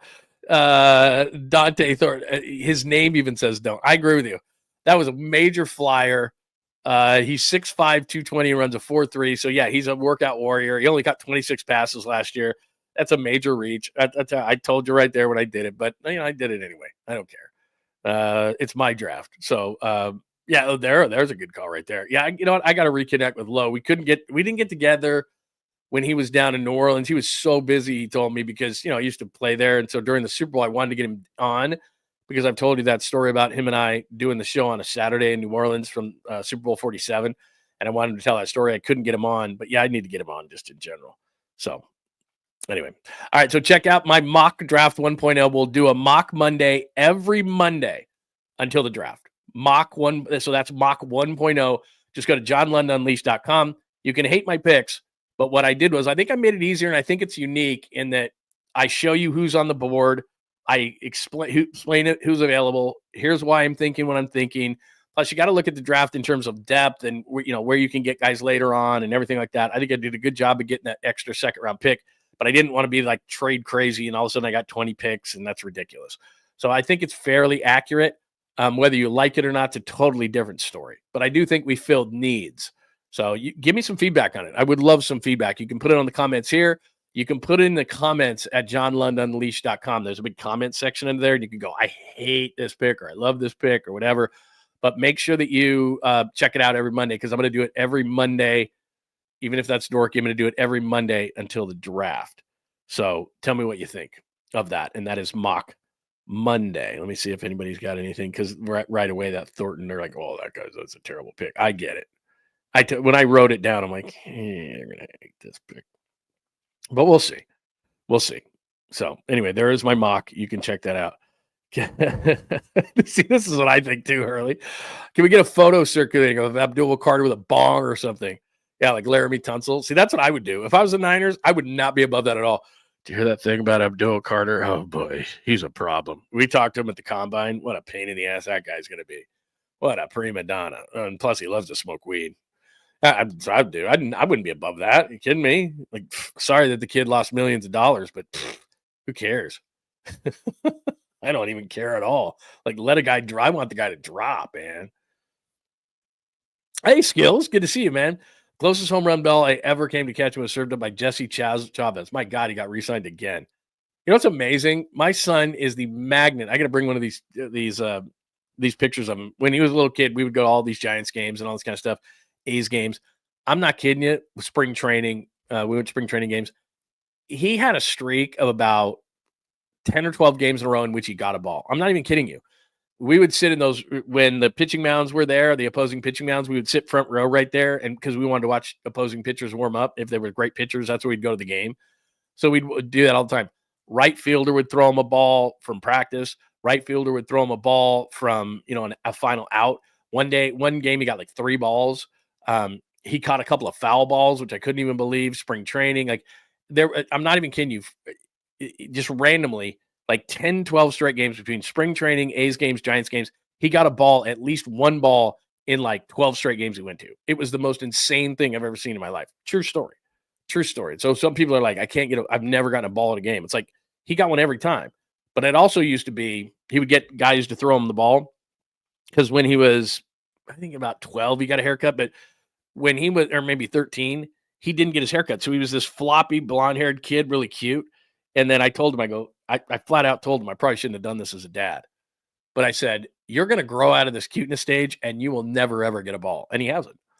But, he's not an ugly kid. But I just said, look, you're really cute right now with this floppy hair, and you'd have the hat on and all this kind of stuff, and, jacked up teeth and all this. He's like, 8, 9, 10 years old. I'm like, you're really cute right now. And they're going to throw you the ball because you have a glove and, whatever. And you know what he also used to do? So we'd be on the other side. So let's say they were playing the Dodgers. He would have a Dodgers hat in his backpack, and he'd throw it on, and then he'd take it off. He put the Giants on, but guys would get, like the opposing team. So we're on that side, and the right fielder's running off, and he sees a guy with a Dodgers hat or a Cubs hat or a Phillies hat or whatever. And he's like, oh, okay. And then he would just switch it right back. That's a part of it. I mean, look, he played the part. Don't get me wrong. Smart. Even though, I was like, you're wearing a Dodgers hat? Yeah. But he would just wear it for a minute while the guy would run in from right field, and then he would get a ball. He would they'd be like, oh, that guy's a Dodgers. That little kid, that cute little kid with the floppy blonde hair is a Dodgers fan. Then he just take the thing off. He's like, I'm a Dodgers fan. What are you talking about? Amazing. All right. I brought this. When you're cute, man, you can get a lot of stuff. I took my daughter to an A's game, and an A's player tossed a ball. If you're cute, I mean, he used to get all the time. He's one of those kids that we were in the front row though, too. So he'd be in the front row, and then, they would see him in the front, and he would catch the ball. Like if you're way up there and you're a kid, they're not going to throw it up to you. So there was a timing element to it. There was kind of a fake thing to it. Like I said, he would bring a ball and all that kind of stuff. It's like unbelievable. Yeah, no, it's I don't know what the whole thing about foul balls is and everything, but people love it, man. I have the foul ball of my dad. See, that's what's amazing. He has, I'm not kidding you. He has we have it in the garage. Like it's a bucket of probably 25 balls that he's gotten from baseball games, from spring training, A's games, Giants games, all these different things that are just in a thing. Like it's a ridiculous amount. And one of them in spring training, we had them all signed. So the Cubs signed a ball, the Giants signed a ball, the A's signed a ball. He's got these really, and they're in cases from spring training that he did. But yeah, he was the luckiest. He wasn't lucky, I guess. He had a strategy about it. That's what happened. And I brought this up on Saturday, but I think I got a better picture of it. And so you can see this. This is the only reason I'm bringing this part up about Cuban is that there is a misconception amongst fans that these owners want to win. Every one of them want to win, right? They're just all balls in to win. And I would say that probably 80% are treat it like a business. About 20% are like, I don't care. I'm just going to win. And I've brought up Cuban's name a lot. Joe Lacob wants to win. I think the Niners are taking a quick financial break, but they want to win. There's just certain teams. The Dodgers want to win. The Yankees want to win. There's certain teams that are just like, we're going to win. We're not going to treat it like a business. I know it's stupid and it doesn't make sense and we're losing money, but who cares? I just want to win. Whereas a lot of business owners, a lot of team owners, I should say, Jerry Jones, I don't know if Jerry Jones wants to win anymore. He loves the marketing aspect, so I take it back on him. He used to want to win. He doesn't anymore. But a lot of these guys are businessmen, and the way that they think is money, money, money, money, money. We got to make a profit. For their whole life, it's been the P&L sheet, right? Profit and loss sheet. Where are we at on the bottom line? And so when they get a professional team, you think that they're going to change in their mind, but they can't. That's because that's their DNA. It's winning is the P&L sheet. Winning is not wins and losses. Winning is, are we making money? And it's hard for a lot of them. They just go to the ballpark and their ego is they're sitting in the box. They don't care. You know, that's funny. Everyone's booing me. I'm making a boatload of money. So right there's a smaller one and then I have a bigger one. So there's this situation. A former Mavs employee posted on Facebook that Mark Cuban should, quote unquote, be run out of Dallas. Cuban did not hold back in the comments. The guy was pissed off. And one of the reasons I bring this up is because I work for Mark Cuban in Dallas. And one of the reasons, or what happened here was Cuban gave this and a lot of other employees bonuses when he left, when he sold the team a couple of years ago. This particular employee was mad because they traded Luka Doncic, and he's trying to say that Cuban should be run out of Dallas for selling it to the people who traded Luka Doncic. So they come back from Cuban, and I think this is a little bit better right there. So Mark Cuban, this guy's name is Gavin Malloy, and he says, you didn't say a word when it showed up in your account, the money, he says. It sure looked good when we made it to the finals, didn't it? But the big part for me is look at right here, where he says, I made money 2 out of 23 years when I was the majority owner, lost hundreds of millions of dollars, and you kept on collecting your salary. So my dirty dollars didn't get a peep out of you those 23 years. You got a check every 2 weeks, or and you got your bonus, blah, blah, blah, blah, blah. And he explains why, because of just the criticism that he made the right choice to sell the team. He said, I paid your salary. I paid you a bonus I didn't have to give you. Nico and the owners gave something you liked, and you decided to F with me. Thank you for confirming you made the right decision. But what he's saying about it, he said he didn't want his kids to have to go through this, all the criticism of the ownership and all these different things, and he had it. So he decided to sell the team. So this guy's basically saying, by you selling the team to these owners, they traded Luka. I'm pissed off at you. This guy was an employee. But the point that I'm trying to make here is I made money 2 out of 23 years. Lost hundreds of millions of dollars. Most owners just won't do that. Cuban wanted to win. He's one of the select few that I would say 10, 15%.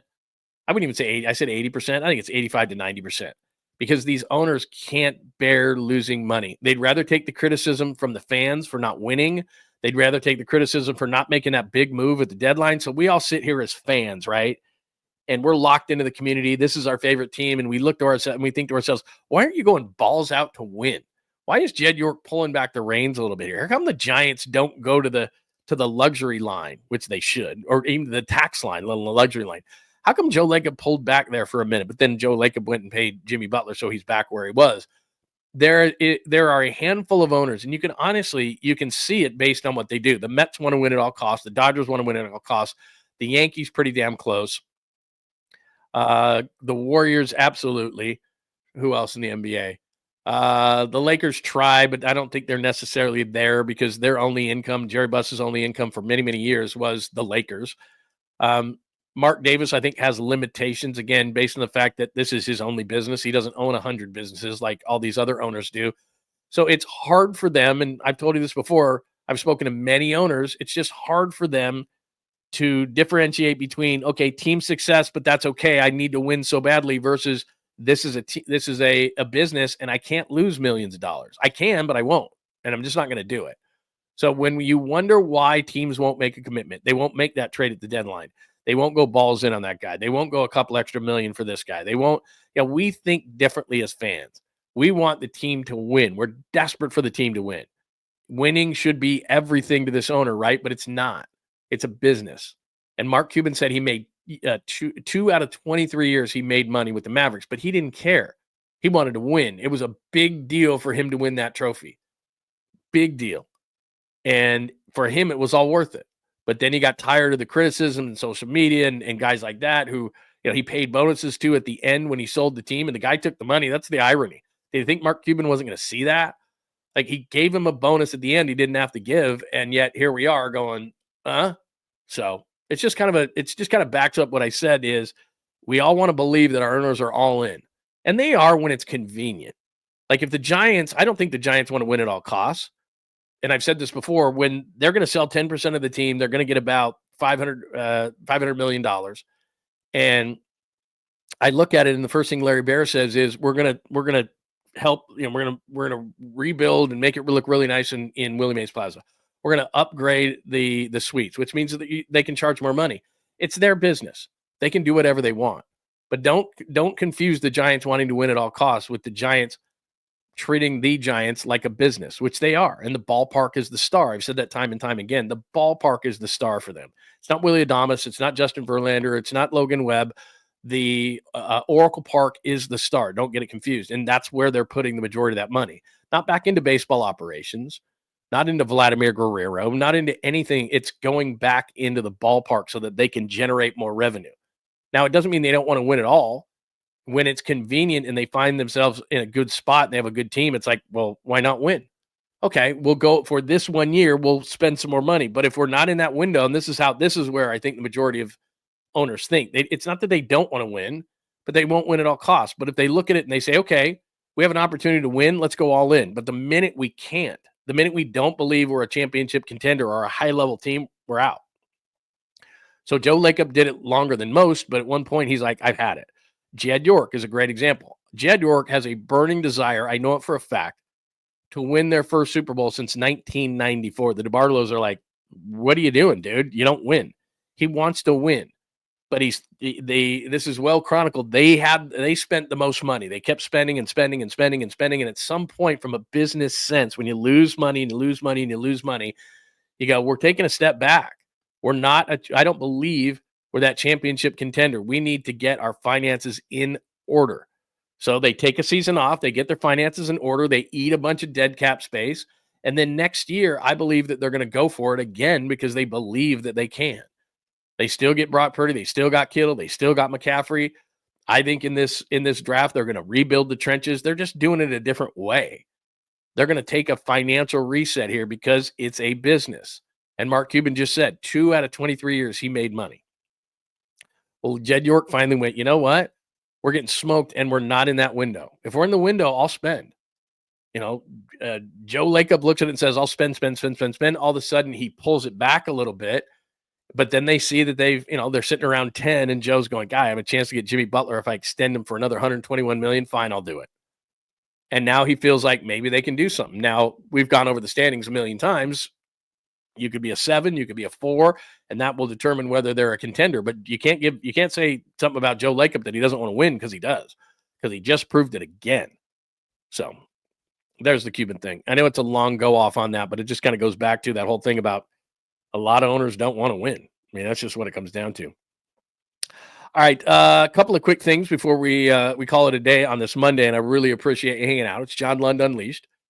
Make sure that you're following us on YouTube, on Bay Area Sports Collective. We're on X. Good amount of people watching on X this morning, at John Lund Radio, on Instagram, at John Lund Radio. We're also on LinkedIn and Facebook and Twitch. Real quick, before we get to the sweet, clean, family friend, the Caboose Pistol, we have a lot of great stuff on the Caboose this morning. Do remember my good friend, Dr. Jeffrey Riopel and the Riopel Cosmetic Surgery and Laser Center. They are the fond sponsor of the program. My wife is back in town, and I just asked her, because normally when she's on a plane, all sorts of stuff with the shoulder and the elbow give her trouble. And she's like, I'm telling you, man, Dr. Riopel's doing it for me. The stem cell, which she had, like I said, over a month for both the shoulder and the elbow. She told me the other day, shoulders at 90%, elbows at about 70%, which is way above where they've ever been before from a pain standpoint. Her foot which she had done about 2 weeks ago, she said is 100%. She says she doesn't have any pain, and there was all sorts of stuff where she couldn't go to the gym or do different things because her foot was bothering her so much. Had the stem cell done in the foot. She says she's 100% on that. And if you don't believe her, which believe me, we have all these contraptions and everything that she's got to put all these devices on her. She's not doing nearly as much of that. Dr. Riopel was one of the first in the state to do stem cells. He did it on Bartolo Colon. And Bartolo Colon played till he was like 90. No, he didn't. But still, Dr. Riopel did that on Bartolo Colon. So professional athlete. He's one of the first in the state to do it. So check it out. Click it right there. If you click it and you hit that QR code, you're going to go straight to the website. You'll be able to make yourself an appointment. Great crew at Dr. Riopel and Riopel Cosmetic Surgery and Laser Center. Go right there, or you can just go straight to the website right there. And then, of course, I'm doing the testosterone, which is low T. So if you're tired, if you're sluggish, if you can't lose weight, if you're irritable, if your sexual urges aren't what they were, I know that it's early in the morning, and for me to say that probably makes you go, Lund, stop it. But I'm telling you, you just want to feel like yourself again. That's all I wanted. You take a quick blood test, and then they're going to give you the amount that you need. It's that you're not going to go crazy on it. You're not going to feel like you're 18 again. You're just going to feel like you used to feel. It's real simple. Quick blood test, easy procedure, and then they're going to take care of it for months. I had been doing procedures where I had to go in weekly for the testosterone shot. You don't have to do that with Dr. Riopel. So check it out. Low T, he's got you covered there. Stem cell, my wife loves it. He's got you covered there. Click on it right there, and you can make an appointment. Click on that QR code, and you can make an appointment. And it's Riopel Cosmetic Surgery and Laser Center. They're in San Ramon. I'm telling you, if you're in the East Bay, easy drive. If you're not, you're going, oh, should I go over there? No doubt. 100%. So check out my friend, Dr. Jeffrey Riopel, Riopel Cosmetic Surgery and Laser Center. All right, let's go to, I did the Cuban thing. We're at Tater Day. So let me pop this up there for you. It is national, and they're calling it Tater Day, even though it's Potato Day. So there's a couple of different things I want to show you there. We love potatoes, and you bet we're ready for this National Tater Day. Now, you know that I have an affinity for potatoes because my dad was the fry man. He had a license plate that said fry man. He lived in Idaho. He was a major, you've probably eaten French fries that one of his plants produced. So he was the fry man, and he loved fries in every different way. And if you were out to dinner with the fry man, you had to order potatoes. Like if you're in a pizza joint, obviously not. But I mean, if you're at a steakhouse, you're getting a baked potato, you're getting steak fries. You're not all of them. You're getting mashed. You're getting something. Like if you're going all vegetable, if you're going low carb, he's like, what's wrong with you? Just, I don't care if you eat them. You got to order them. We would at certain places when we were traveling together, when I did work briefly for him at a college, we would have to dumpster dive and see what kind of potatoes or French fries a certain restaurant was using because he wanted to call on those people. It was very embarrassing. And as he got older, he wasn't going to dive into a dumpster. So guess who did? So anyway, I would call myself a French fryer or a potato aficionado. But my question to you is, what's best? I'm a big baked potato fan. I make amazing mashed potatoes. Like my parents would always say, okay, you do the potatoes because I can do the mashed potatoes, get all the lumps out of them. Outstanding. French fries in general. Yeah, huge French fry guy. You always have to order them. No salad on the side. Got to do French fries. I'm not as big of a tot guy. I know a lot of people are huge tot guys. They're okay. Not bad. I don't hate them. One of the best inventions, by the way, for at-home fries. I know everybody has these by now, but air fry is a game changer, man. Absolute game changer. You put the seasoning on them. You put them in there. You don't have the calories yet. Air fryers are the best, man. But anyway, your favorite way for a potato on National Tater Day. And then does anybody know, I didn't look this up on purpose. I could have done this morning, but I didn't. Does anybody know why they call a home run a tater? So it wouldn't make a whole lot of sense, would it? Like potato, tater. I mean, I guess it sounds cool. Hey, hit a tater, that kind of a thing. I don't know how that started. So if somebody can help me. Shoestring fries. Nice job, EB. Shoestrings are so good. You got the thin fry. You got the steak fry. You got the coated fry. You got the crinkle cut. You can go on and on and on. You can go on and on and on. You got sweet potato fries. By the way, Arby's. I haven't been at Arby's forever. They did the waffle fry. I think actually Chick-fil-A does the waffle fry. Waffle fry, vastly underrated. Because with the waffle fry, there's so much there that you like dip that into something. Money. Those are good. So anyway, look at the hash brown. Great call. I'm a huge hash brown fan. Like if we're out, and my wife she'll just go, I'll have the side of fruit, which is great. The side of fruit. I'm always like the crispy hash brown, like it's, real crispy hash brown. Outstanding. Or even like the ones like some people do, like the breakfast potatoes where they'll cut up the potatoes and have like cubes and stuff, or big squares or whatever. Great. Season them up. Curly fries, good call. The Jack in the Box. Yeah, I don't know. It's up to everybody who has the best fries, but fries are, just Jack in the Crack seasoned. Look at that. See, I love when we talk about stuff like this. Arby's. Yeah, that's a seasoned curly fry at Arby's, which is really, really good. Let's see, what else do we have? Shoestring, hash brown. See, this is amazing. How many different ways you can do it. But anyway, there you go. Tater tots on weed. And tater tots are okay. Who does tater tots? Sonic. I think Sonic does them. They're not terrible. It's not that. They're not bad. But I just, I look at it and I go, boy, a lot of different ways. But anyway, it is National Tater Day. Ooh, a Cajun is nice.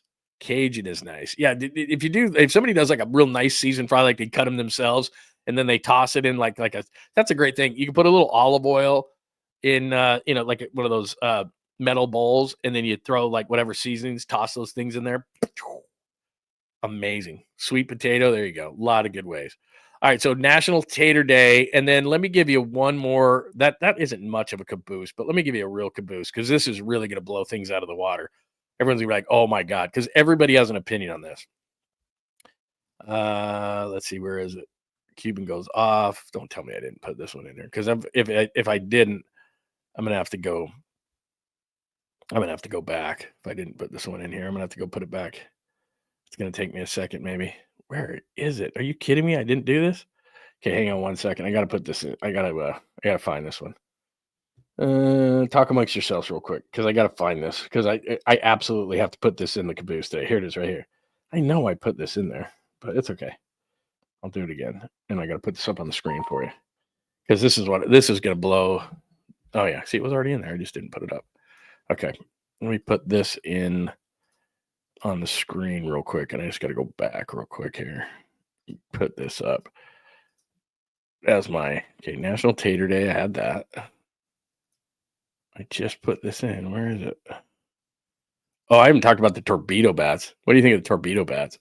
The Yankees torpedo bats, it went crazy. 9 of the 15 home runs were hit with the torpedo bat. Now everybody wants to ban the torpedo bat, by the way, by the Yankees. Whatever. We love chick dig the long ball. I love the home runs. Everybody should have a torpedo bat. Let's go more. I want more offense. I'm a more offense guy. So torpedo bat, yes, I'll do the torpedo bat. I don't care if just the Yankees have it. That's pretty brilliant, by the way. Torpedo bat. All right, this is what I wanted to talk about. Passengers clash over a reclined seat in midair rumble aboard flight. First of all, if we didn't have flight conversations to have, I don't know if we could have a caboose pistol. But I don't know what happens. Like with me, even if I go to like a airport bar or anything, I've never caused a ruckus on a plane. Like traveling's not fun. Everyone gets it. I have a certain attitude when I get on a plane. Like, it's cool, man. All my anger goes away. I just have to, like, I do, 25 deep breaths or whatever it takes. Like, hey, man, it's not great. We're sitting in a tube. We're kind of right next to each other. America is as obese of a country as there is in the world.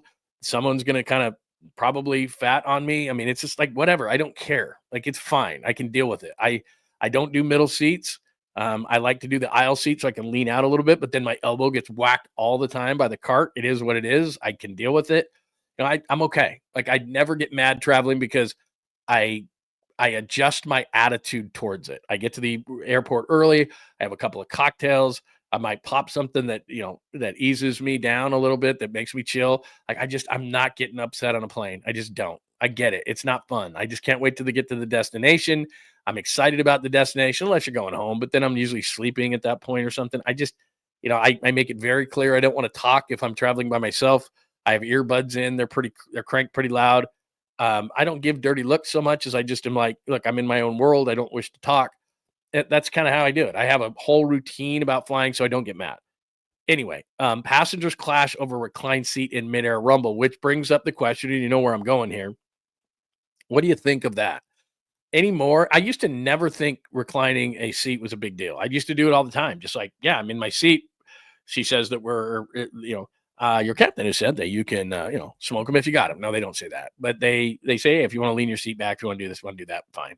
So I do. I used to lean it back, but then so many times people would lean their thing into mine, and I'm, you got your device here, and now it's hard, or you got food or whatever, and so I'm like, you know what? I'm just not going to lean my seat back. I just don't do it. It's uncomfortable, whatever, but I don't lean my seat back.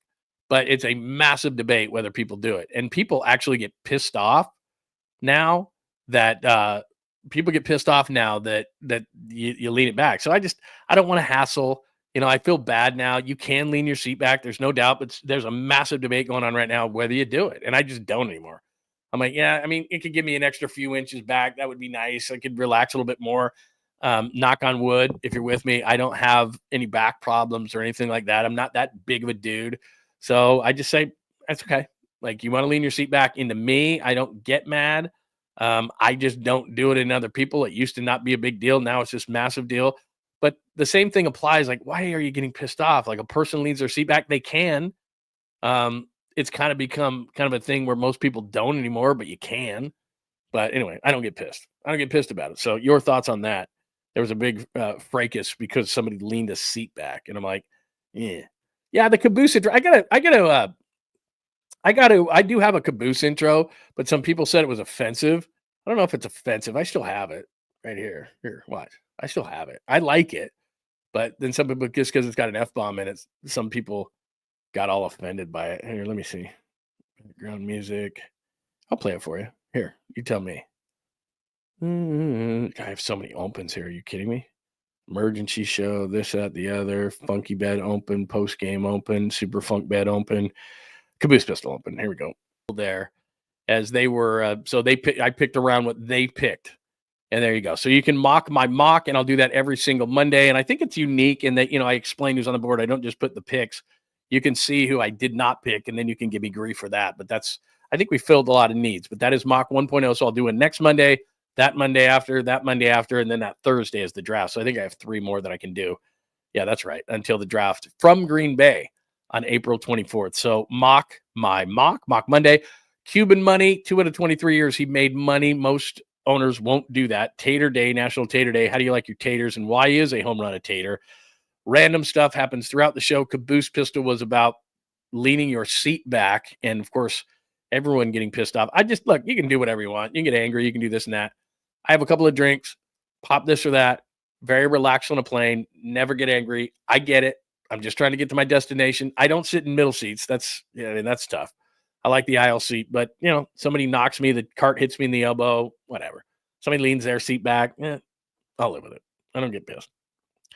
Let's see. Oh, Todd, I'm really glad that you brought this up. Let me go through the supers of the day. Todd says, will you take calls? We love you. I love you right back.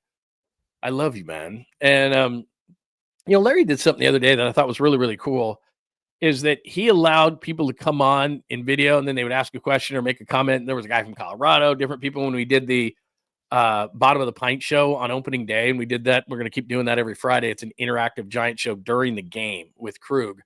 So we're going to do that every Friday, but we did it on opening day on Thursday, and he brought guys on, or people on video. And so he gave a link out. You could click in, he'd pop you in, pop you out, those kind of things. I may do that in lieu of calls, just because I like that better. The fact that you could pop on the screen for a second, ask a question, say hello, blah, blah, blah. I just think that's kind of cool. I know that Walter on his show, my old producer, Walter, hello, Walter, does the phone call thing. And I could do that too. I have the capability. I like the video thing better. So I think I may do that if that's something that you guys would be into. And then as far as the supers today, Thank you for donating to the show today. SGA Sports Channel. Good morning. You're the GOAT. That's a little strong, but I do appreciate the sentiment there. Thank you. Todd, Boston over the weekend. I love that, by the way. And I think Marcus is writing about that in Boston. Boston is one of my favorite cities, even though, as I told you, I was not prepared for winter last time I was there. This is what I was talking about, 13. That comment last week, it's not a lady beer. That was my Coronas that I was drinking. But more importantly, he says, should we use some merch? It's not a lady beer. Might do something like that, or maybe it's a senorita beer or something. That's not bad. And you can always check out the merch at johnlundunleashed.com too. So there you go. Great stuff. Thank you for the supers from my friends there. I want to make sure that we have that. Anything else that we need to hit up today? Let's see. Yeah, but later in the week, like, you know what? I can't. I don't want to chug a beer every day. Like I said, I got things to do on a Monday. But you know, we get later in the week. You won't have to twist my arm too hard for that. You know, you won't have to twist my arm too hard for that. So yeah, later in the week, I'll absolutely get after it later in the week. I have no issue with that. Yeah, so people are saying, yeah, Zoom video. Yeah, I think that might be the way. I like it. It's interactive. It pops you up on the board. In today's day and age, not that phone calls aren't cool, but I don't know. I just think it's kind of a cool thing. You ask a question, you say hello. Kind of gets you more interactive into the show. And I like that Krug did that. So I thought it was great. By the way, best wishes to Joy as she tries to get better. So we always do that. Let's see. At PMP, by the way, that is Paulie and Creative Tony. If you subscribe on Bay Area Sports Collective, you'll hit up with those guys, as well as Tom Tolbert, who I believe has a show today. So make sure you do that. I think those guys are on at 11. Am I right, John? Paulie Mack and Creative Tony up next. I think at about 11 is when they normally do their shows. So what do we got? So you'd have an hour if we pop out here in a minute to hang out, go grab some coffee, whatever it is you need to do. Okay. Yeah, and that's the whole thing right there. That's Bay Area Sports Collective. So if you give us a follow there as well as John Lund Unleashed, that would be outstanding. And yeah, a little Spirit in the Sky there. They'll probably knock me for that. So I got to get I forgot. That's probably one of the reasons I don't play it. I have to probably get another bed there. So I think that's it. I think that is it. Yeah, 11 o'clock for those guys. So there you go. All right, great stuff today. Episode 102 on a Monday. Thank you for hanging out. Hope you had a tremendous weekend. Big game tonight between the Giants and the Astros. I call it big because I know there's 159 of these, 58 of these remaining. But I do think it's big for Jordan Hicks tonight. Astros preview sack debut. Cubs up in Sacramento to take on the A's. Warriors are back in the 6th spot. Brandon Aiyuk, it was said today by John Lynch, but I told you this weeks ago that they're going to keep Brandon Aiyuk getting close on a Purdy. I expect it to happen soon. Cuban money, mock Monday. Please go to johnlundunleashed.com and check out my mock draft at about 11 o'clock, about an hour. I have a video that's going to drop with that, but you can check out the mock draft now and how I did it, and I'll do that every Monday. johnlundunleashed.com. Cuban money, Tater Day, random caboose pistol about putting your seat back. That'll do it for today. I hope everybody has a great Monday. Thank you again. Tell all your friends and enemies. Make sure that you subscribe. Please hit the like button. That would help us a ton. And I think that is it for a Monday. Everybody have a great Monday. We'll talk to you tomorrow unless news breaks, like a Brock Purdy contract or something like that. Then we'll be back. So make sure that you have those alerts on John Lund Unleashed on YouTube. Have a great Monday. Thanks for tuning in. Thanks for hanging out with John Lund Unleashed. We'll try to be better next time, though I wouldn't hold my breath.